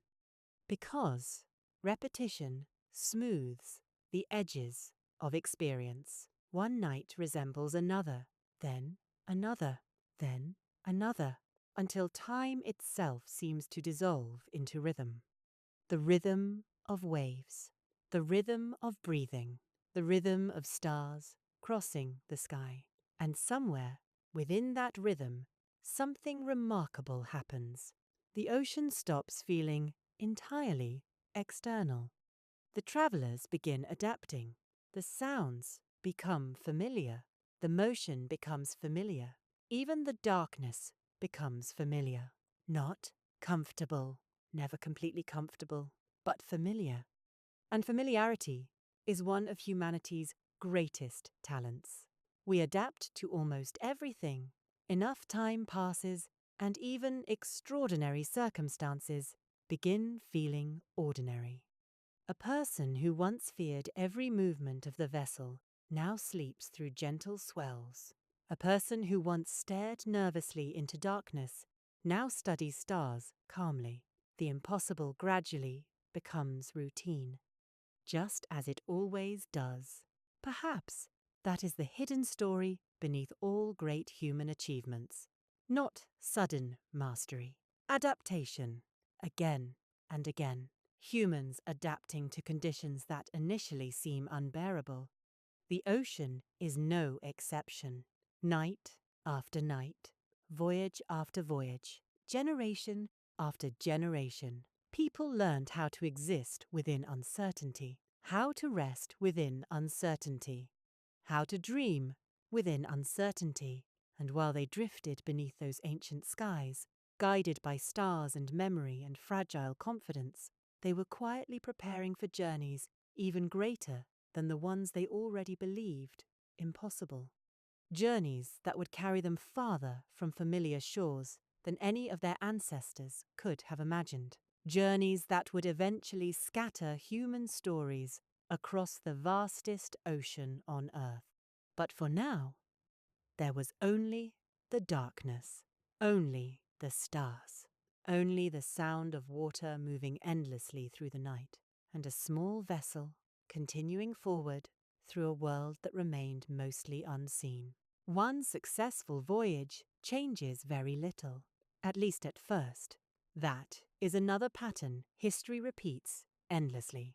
A single event rarely transforms the world overnight. People often imagine history as a series of dramatic turning points. Reality tends to move more slowly. A voyage succeeds. People return. Stories are told. Life continues. The next morning, someone still needs food. Someone still needs water. Someone still needs to repair a damaged tool. The ordinary world remains stubbornly ordinary. And yet something subtle has changed.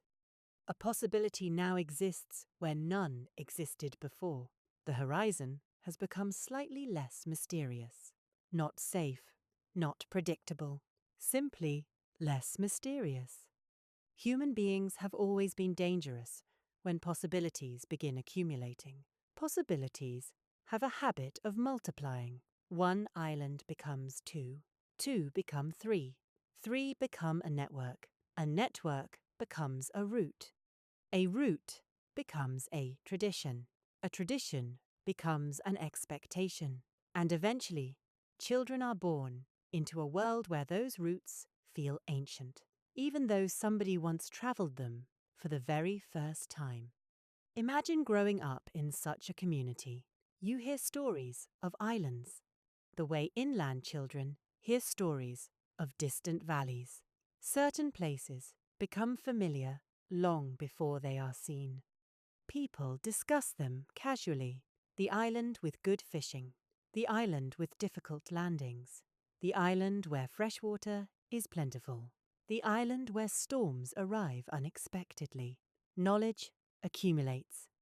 Names accumulate. Relationships accumulate. The ocean slowly fills with meaning. That may be one of the most remarkable transformations in human history. The physical ocean remains unchanged.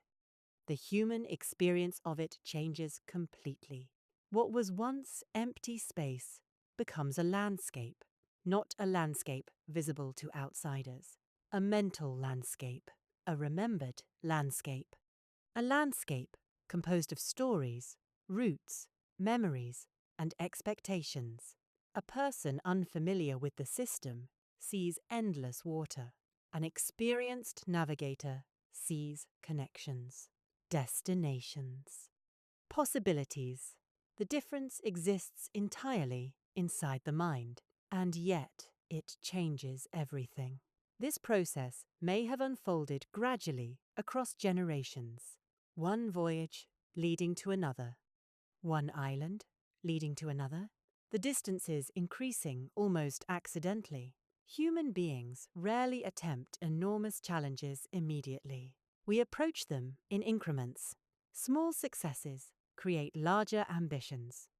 Large ambitions create new realities. Imagine a family preparing for departure, not explorers, not adventurers, simply people moving, people carrying children, tools, food, memories, perhaps even plants, perhaps animals. Everything required to begin again somewhere else. The scene feels strangely familiar. Human migration has always looked like this. Not heroic, practical, messy, emotional, full of uncertainty. The difference now is that the road lies across water, and water introduces unique complications. A road across land remains where you left it. A road across the ocean disappears behind you. Every journey requires recreation. Every crossing requires renewed trust. Nothing can be taken for granted, yet people continued, again and again. That persistence suggests something fascinating. The benefits must have outweighed the fear. Not always, not for everyone, but often enough. There is that phrase again, often enough. History rarely demands perfection, only repetition. A route that works often enough becomes valuable. A method that works often enough survives. A tradition that works often enough spreads. The ocean rewarded often enough with astonishing opportunities, new fishing grounds, new resources, new settlements, new relationships between distant communities. Every successful connection expanded the human world. Not geographically, psychologically.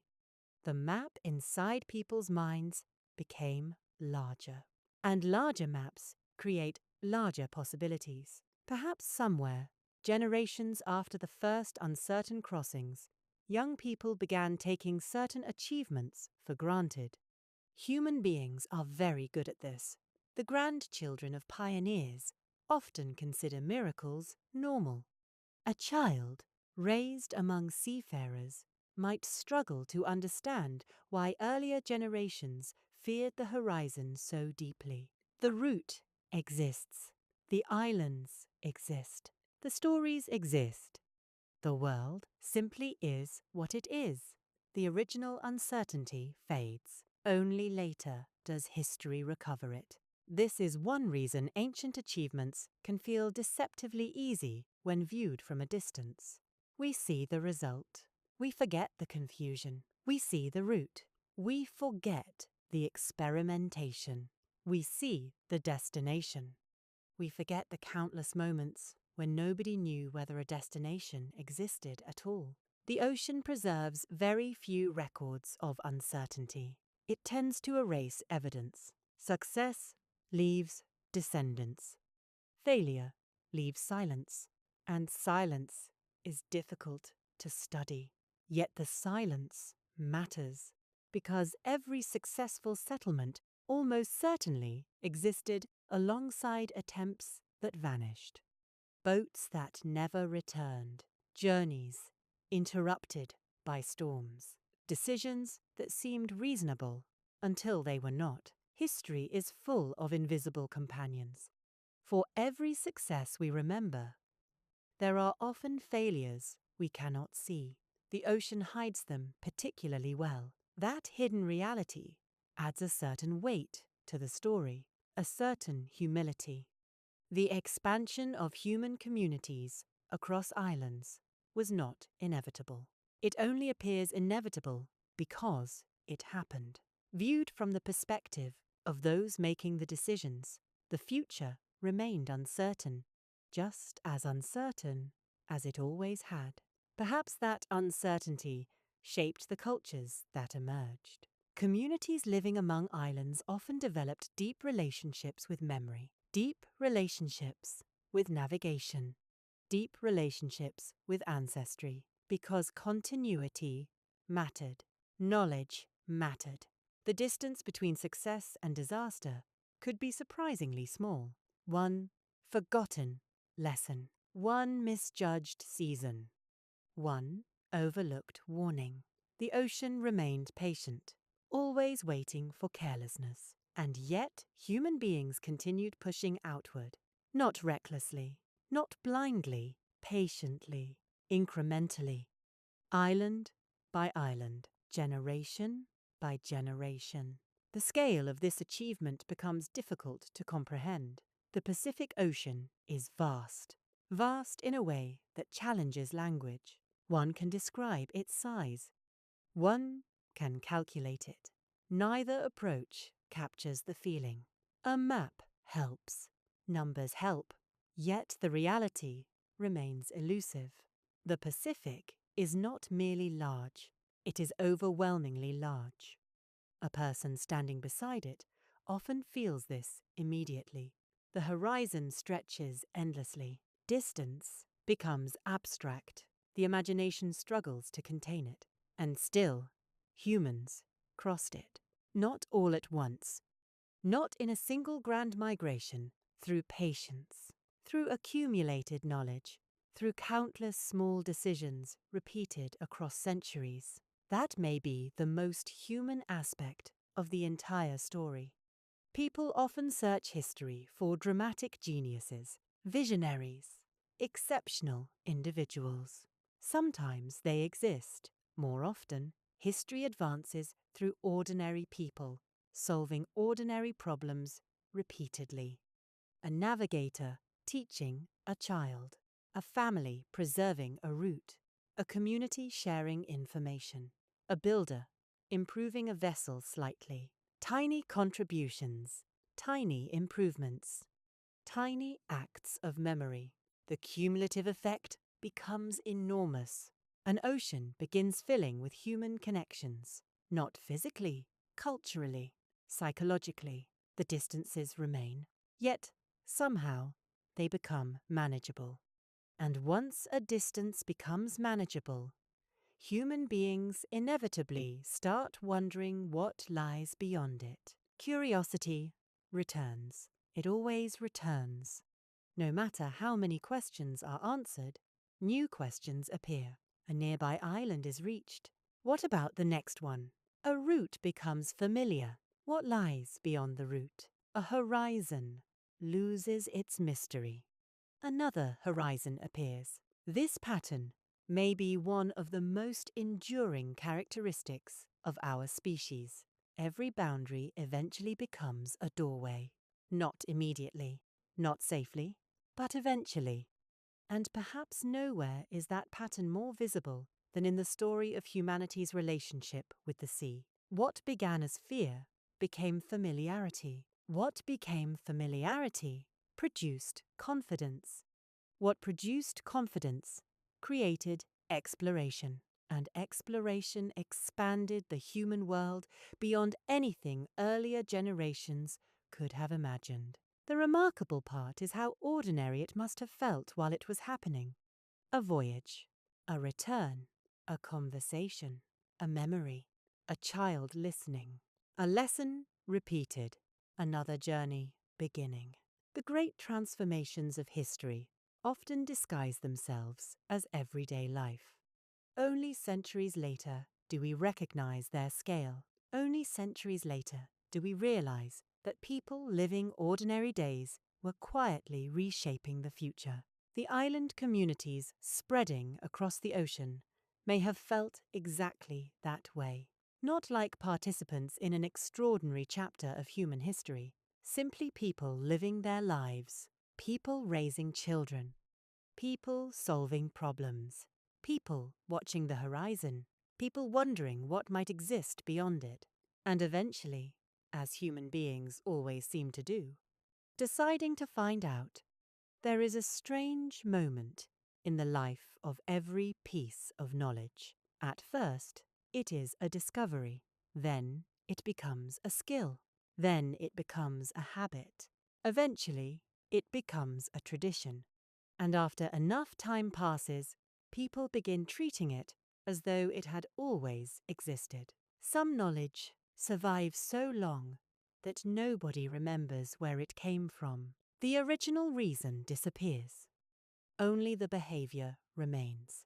The ocean may have produced countless examples of this process. Imagine a navigator teaching a younger traveler, not through formal instruction, not through written manuals, simply through repetition. Watch that star. Pay attention to those birds. Do not leave during that season. Avoid that current.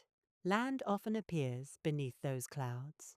Practical advice, simple advice, useful advice, the kind of information that keeps people alive.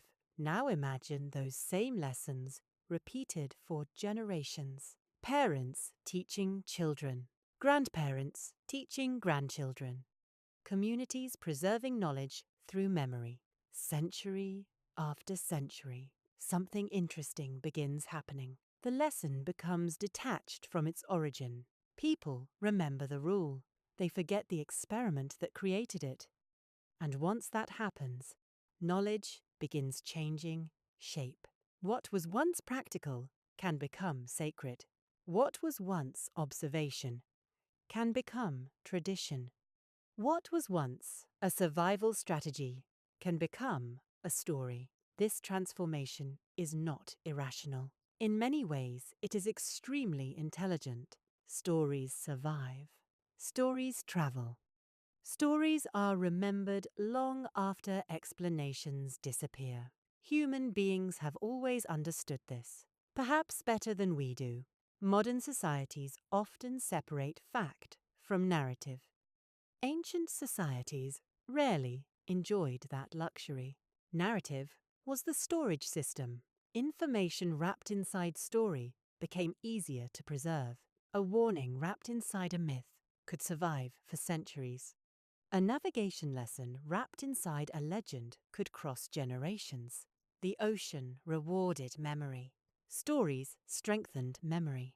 The relationship feels almost inevitable. Imagine an elder explaining why travelers should avoid a certain route during a particular season. The original explanation may involve winds and currents, complex observations accumulated over decades, not easy to remember, not easy to teach. A story, however, is easy. A spirit inhabits those waters. A giant creature awakens during that season. A guardian watches the channel. The details are not important. The behavior survives. People remember. People obey. People live. The lesson succeeds. Modern observers sometimes underestimate the practical value of myth.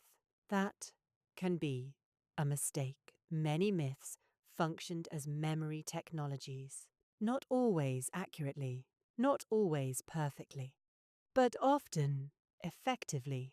The sea encouraged this process because it contained so many invisible dangers. A forest reveals many of its threats directly. The ocean hides them. Currents remain unseen. Weather develops beyond the horizon. Reefs wait beneath the surface. Danger frequently arrives before explanation. Stories help bridge the gap. They create structure where direct observation is difficult.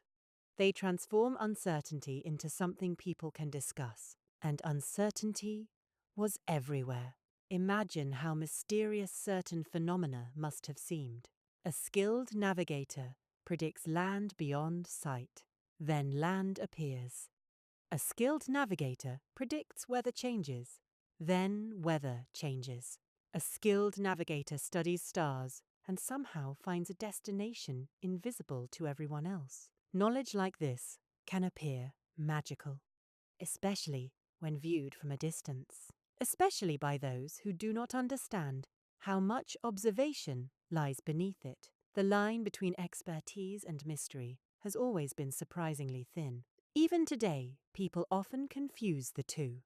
Ancient maritime cultures may have lived directly upon that boundary, the practical and the sacred intertwining until separating them became impossible. A route becomes important. The route gains stories. The stories gain meaning. The meaning gains ritual. The ritual gains authority. Generation after generation, the layers accumulate. Eventually, nobody can identify where observation ends and tradition begins. Perhaps that distinction no longer matters. The system works. People survive. The knowledge continues. That is often enough. There is another reason stories become powerful at sea. Long voyages create time, an enormous amount of time. Time for conversation, time for memory, time for repetition. Stories told repeatedly begin changing. Details shift. Characters grow larger. Events become clearer than they were originally. Human beings have always been talented editors of their own experiences, not intentionally. Memory itself behaves this way.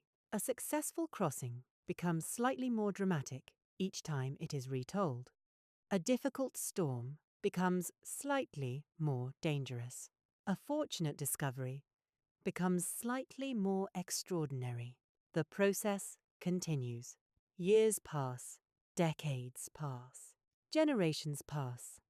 The original event remains hidden beneath layers of retelling. The result is neither truth nor fiction, something more interesting. Cultural memory, the memory of a people rather than a person. And cultural memory often preserves emotional truths, even when factual details change. The fear remains, the wonder remains, the uncertainty remains, the ocean remains. Perhaps this is why so many maritime traditions feel ancient even when their exact origins cannot be identified.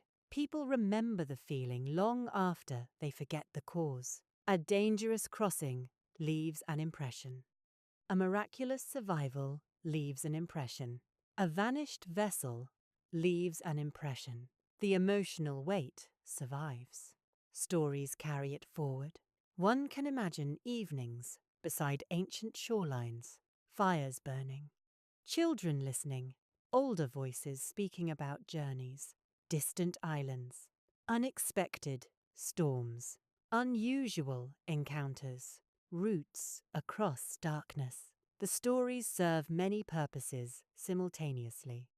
Entertainment, education, warning, identity, memory. The boundaries blur. The same story can accomplish all of them at once. Human cultures have always appreciated efficiency.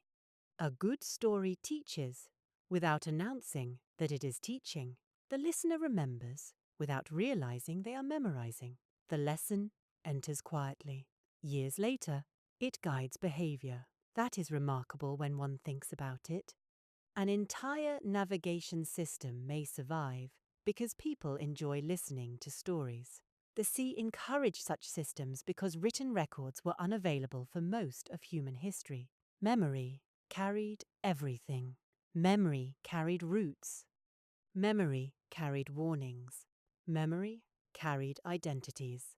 Memory carried worlds. The burden was enormous, and yet humans managed it again and again, across centuries, across islands, across oceans. The more one thinks about it, the more extraordinary it becomes.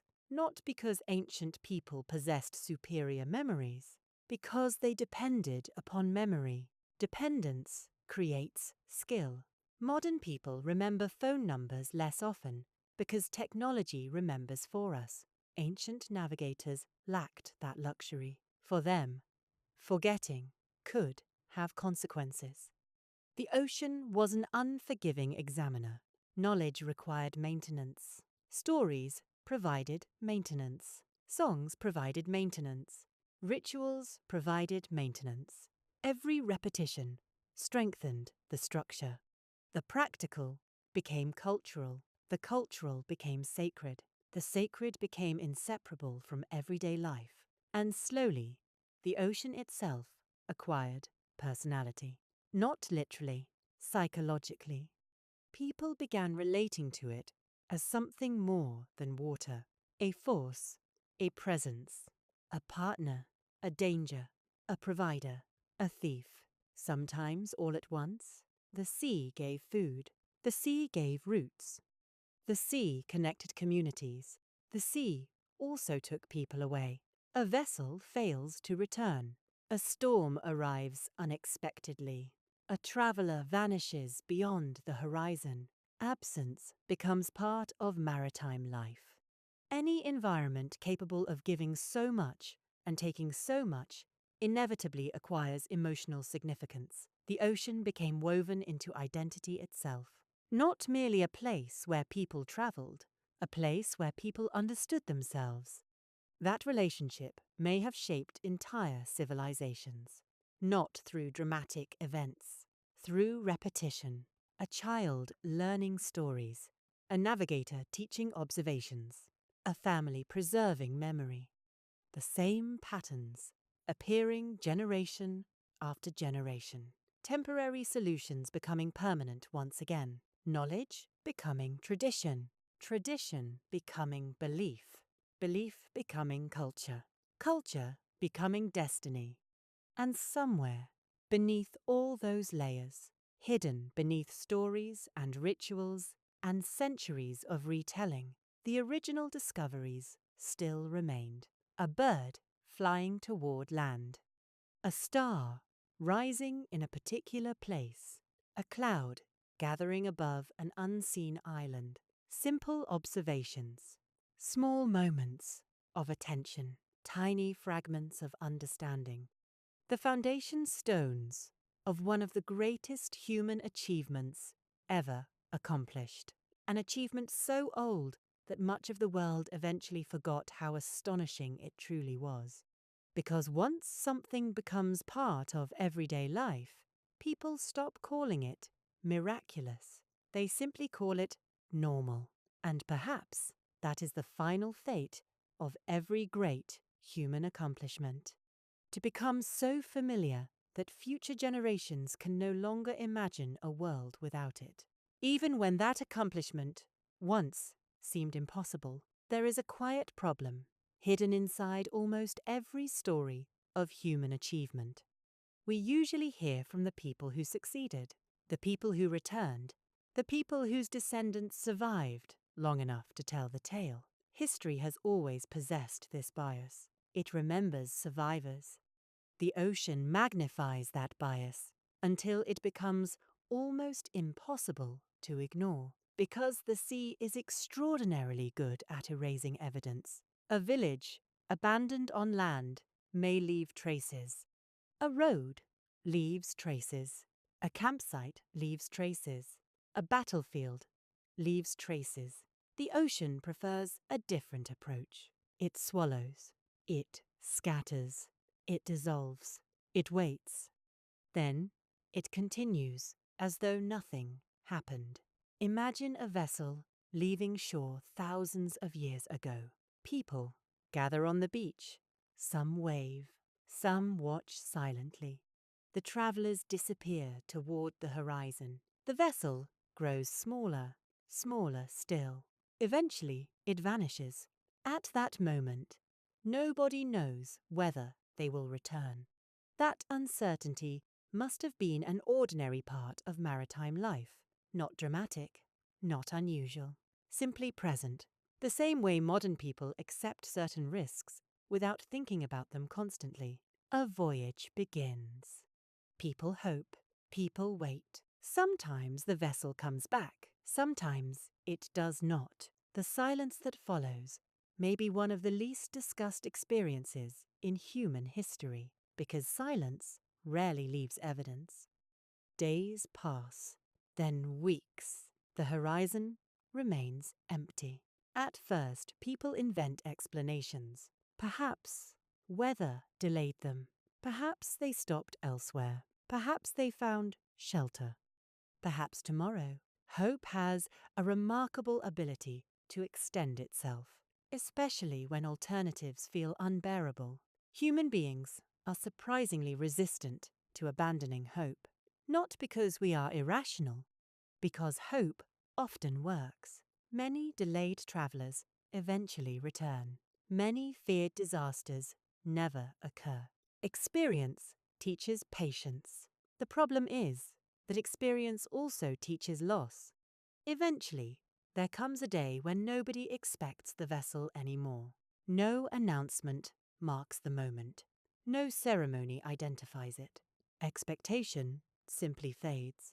Quietly, gradually, one less glance toward the horizon. One less conversation. One less possibility. And just like that, an entire story disappears. No record. No explanation. No conclusion. Only absence. The ocean is filled with absences. Thousands upon thousands of them. Perhaps millions. Journeys interrupted.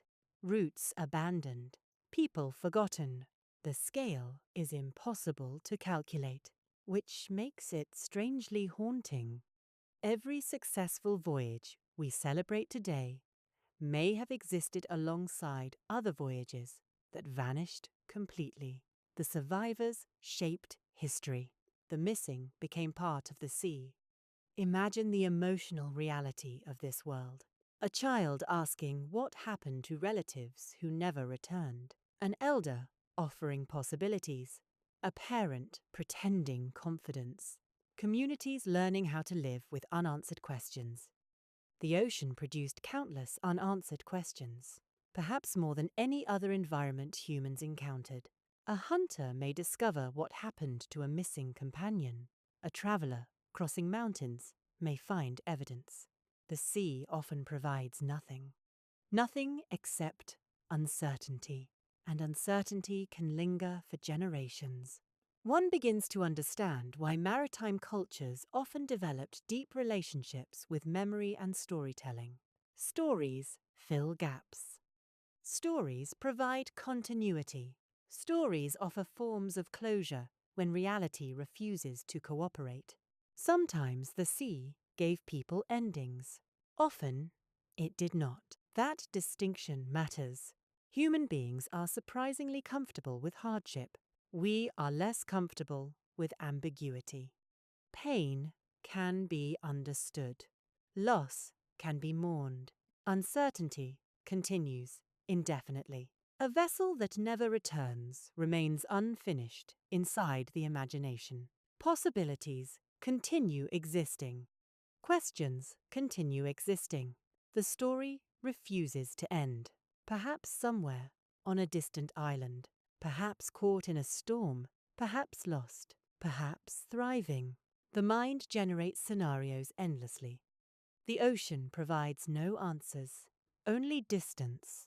This emotional landscape may have shaped entire generations of maritime people. Imagine growing up knowing that departure and uncertainty belong together, that every voyage contains possibilities nobody can predict, that every farewell carries weight. Not necessarily tragedy, simply reality. The sea does not promise outcomes. It never has. Yet people continued leaving, again and again. That persistence reveals something remarkable about human nature. We often discuss fear as though it prevents action. History suggests something different. Fear frequently accompanies action. People leave anyway, not because they ignore danger, because other motivations exist alongside it.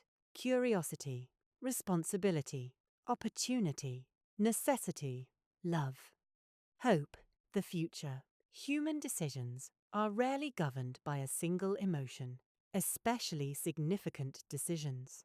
The people boarding ancient vessels likely carried complicated mixtures of feeling, excitement and anxiety, confidence and doubt, anticipation, and grief. The sea had room for all of them. What fascinates me most is how little evidence remains. Consider the scale of what has been lost. The boats themselves, gone. The voices, gone. The conversations, gone. The arguments, gone.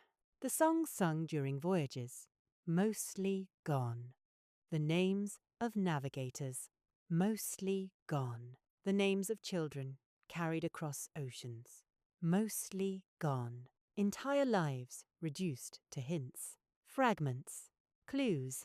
The ocean kept almost everything. Modern archaeologists often reconstruct extraordinary stories from remarkably small traces. A tool, a settlement, a fragment of evidence, a pattern. The conclusions are impressive. Yet one cannot help imagining everything that remains hidden. Every recovered clue represents a much larger world that disappeared. A world filled with ordinary experiences, ordinary concerns, ordinary people. History often focuses on exceptional individuals. Most voyages were probably made by people who considered themselves entirely ordinary. People worried about food. People worried about children. People worried about weather. People worried about tomorrow. The same concerns humans carry today. That ordinary quality makes the story more powerful, not less, because it reminds us that history is usually built by people who never expect to become part of it. The sea certainly did not care whether someone would be remembered. The sea does not distribute significance. It treats everyone equally. A famous navigator, an unknown traveler, a skilled builder, a curious child. The waves respond identically. There is something strangely honest about that, something humbling. The ocean remains indifferent to human importance, and perhaps that indifference explains why maritime achievements feel so extraordinary. They were not granted, they were earned, not through conquest, through persistence, observation, adaptation, again and again, generation after generation, often without recognition, often without certainty, sometimes without survival. One voyage succeeds, another disappears. Knowledge accumulates anyway. The pattern continues. Human progress has always contained this contradiction. Success depends partly upon lessons learned. Some lessons arrive through triumph, others arrive through failure. The sea taught both, relentlessly, patiently, without explanation. And because so much evidence vanished, we are left with an unusual perspective. We can see the outcome. Human beings reached distant islands. Human beings crossed impossible stretches of water. Human beings connected worlds. But much of the process remains hidden. The middle chapters disappeared. The ocean erased them, which gives the story a certain melancholy beauty, a sense of standing beside a great painting with most of its surface missing. Enough remains to recognize its significance. Enough is gone to ensure mystery survives. Perhaps that mystery is appropriate. The first ocean crossings were never merely technical achievements. They were human achievements, and human stories are rarely neat. They contain uncertainty, mistakes, loss, unexpected outcomes, incomplete endings. The ocean preserved that truth perfectly, not by recording every detail, by removing most of them, leaving only fragments.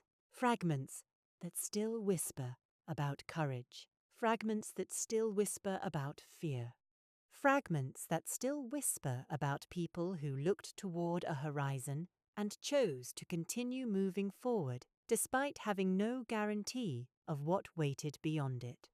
And somewhere beneath those waves, beyond memory and beyond recovery, countless untold stories still remain, silent, hidden, patiently resting where the sea decided to keep them.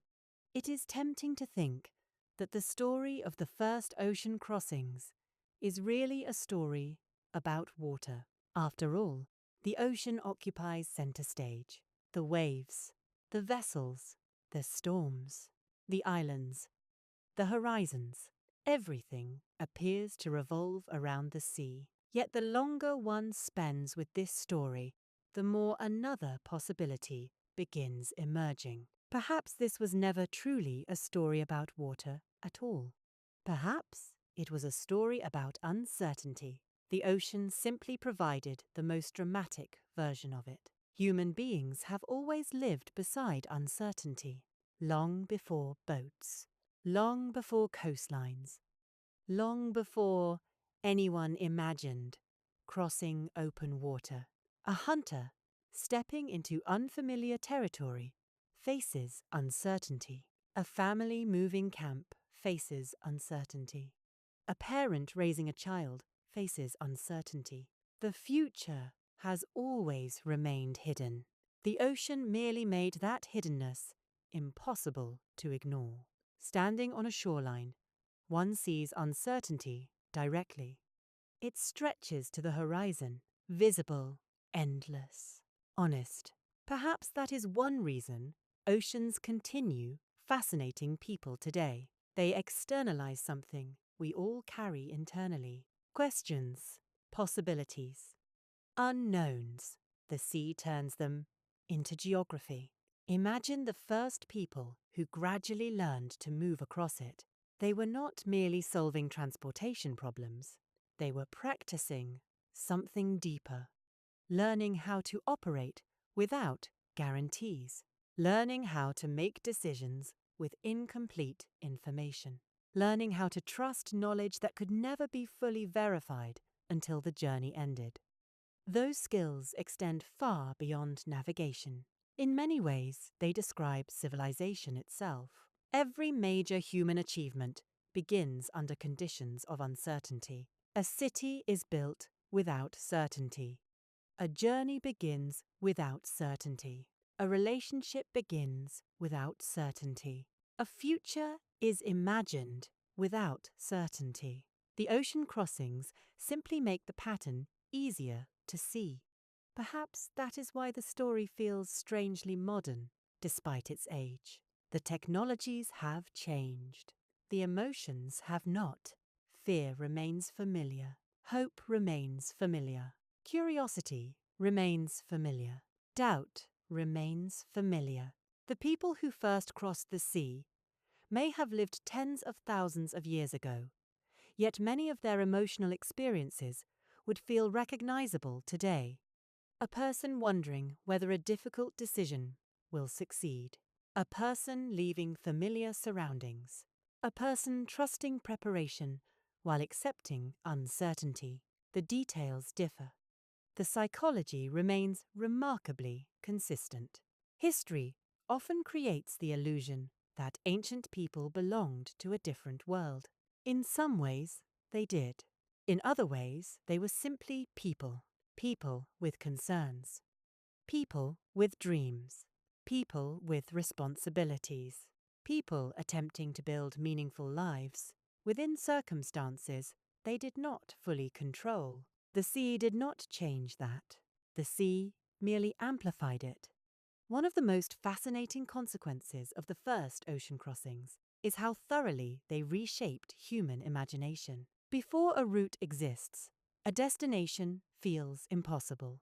After a route exists, the impossible becomes practical. This pattern appears repeatedly throughout history. The first crossing matters because it changes expectations, not only for those making the journey, for everyone who hears about it afterward. Possibility expands. The world grows larger. Or perhaps the mind grows larger. The distinction becomes difficult to maintain. Imagine hearing that people reach land beyond the horizon. Not a story, not a rumor. Reality. The achievement alters what future generations consider achievable. Limits move. Horizons move. Questions change. The future changes. A single successful journey may influence people who never see the ocean themselves. Stories travel. Ideas travel. Possibility travels. The ripple effects extend outward in ways nobody can predict.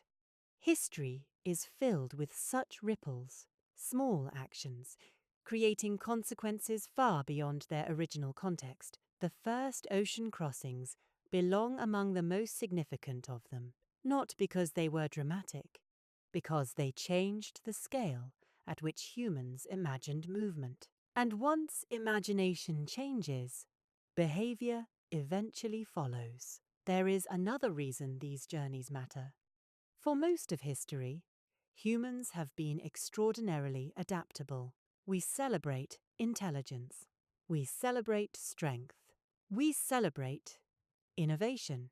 Yet, adaptability may be the most important quality of all. Again and again, human beings entered environments that should have defeated them.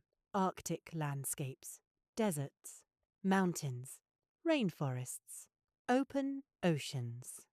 None of these places were designed for human comfort. People adapted anyway. The sea represents one of the most striking examples, not because adaptation happened instantly, because it happened gradually, patiently, almost invisibly, one observation at a time, one lesson at a time, one generation at a time. That gradual process often receives less attention than it deserves.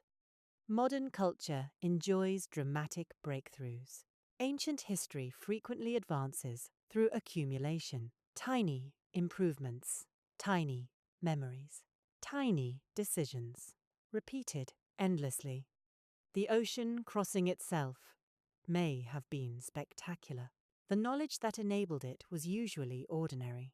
A bird noticed, a route remembered, a vessel improved, a lesson preserved.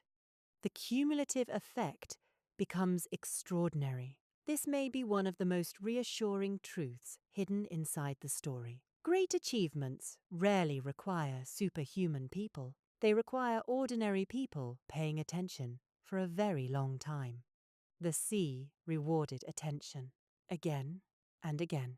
Those rewards accumulated. The result reshaped the human world. Even now, thousands of years later, one can still sense the echoes. Island communities, maritime traditions, navigation stories, ancient routes remembered in fragments, cultural memories carried forward across generations.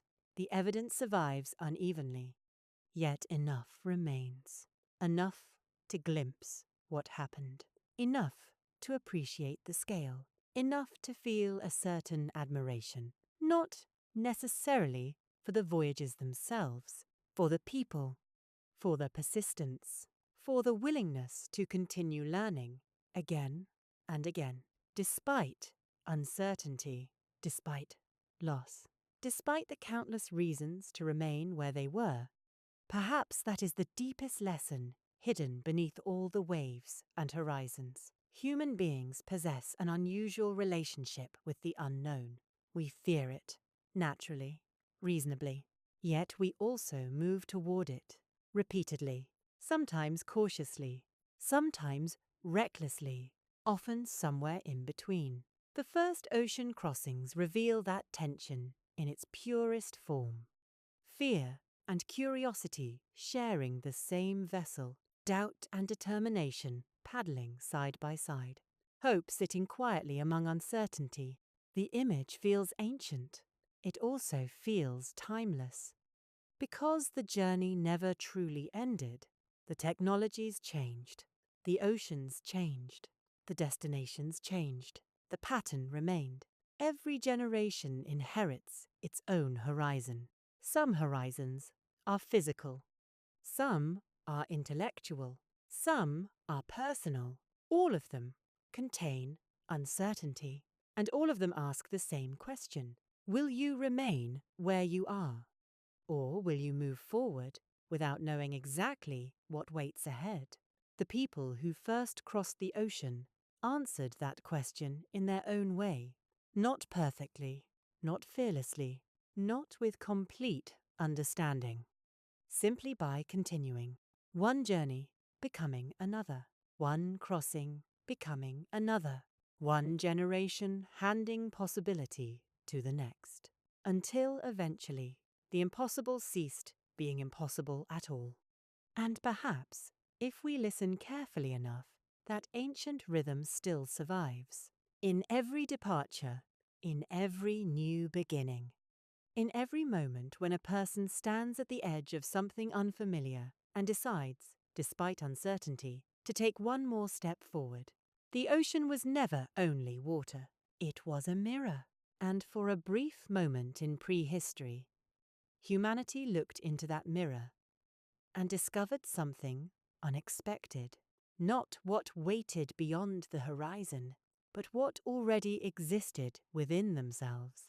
And so, after all the storms and all the horizons, after all the fragile vessels and forgotten routes, after all the generations who stared out across unfamiliar water and wondered what might exist beyond it, we arrive at a rather simple conclusion.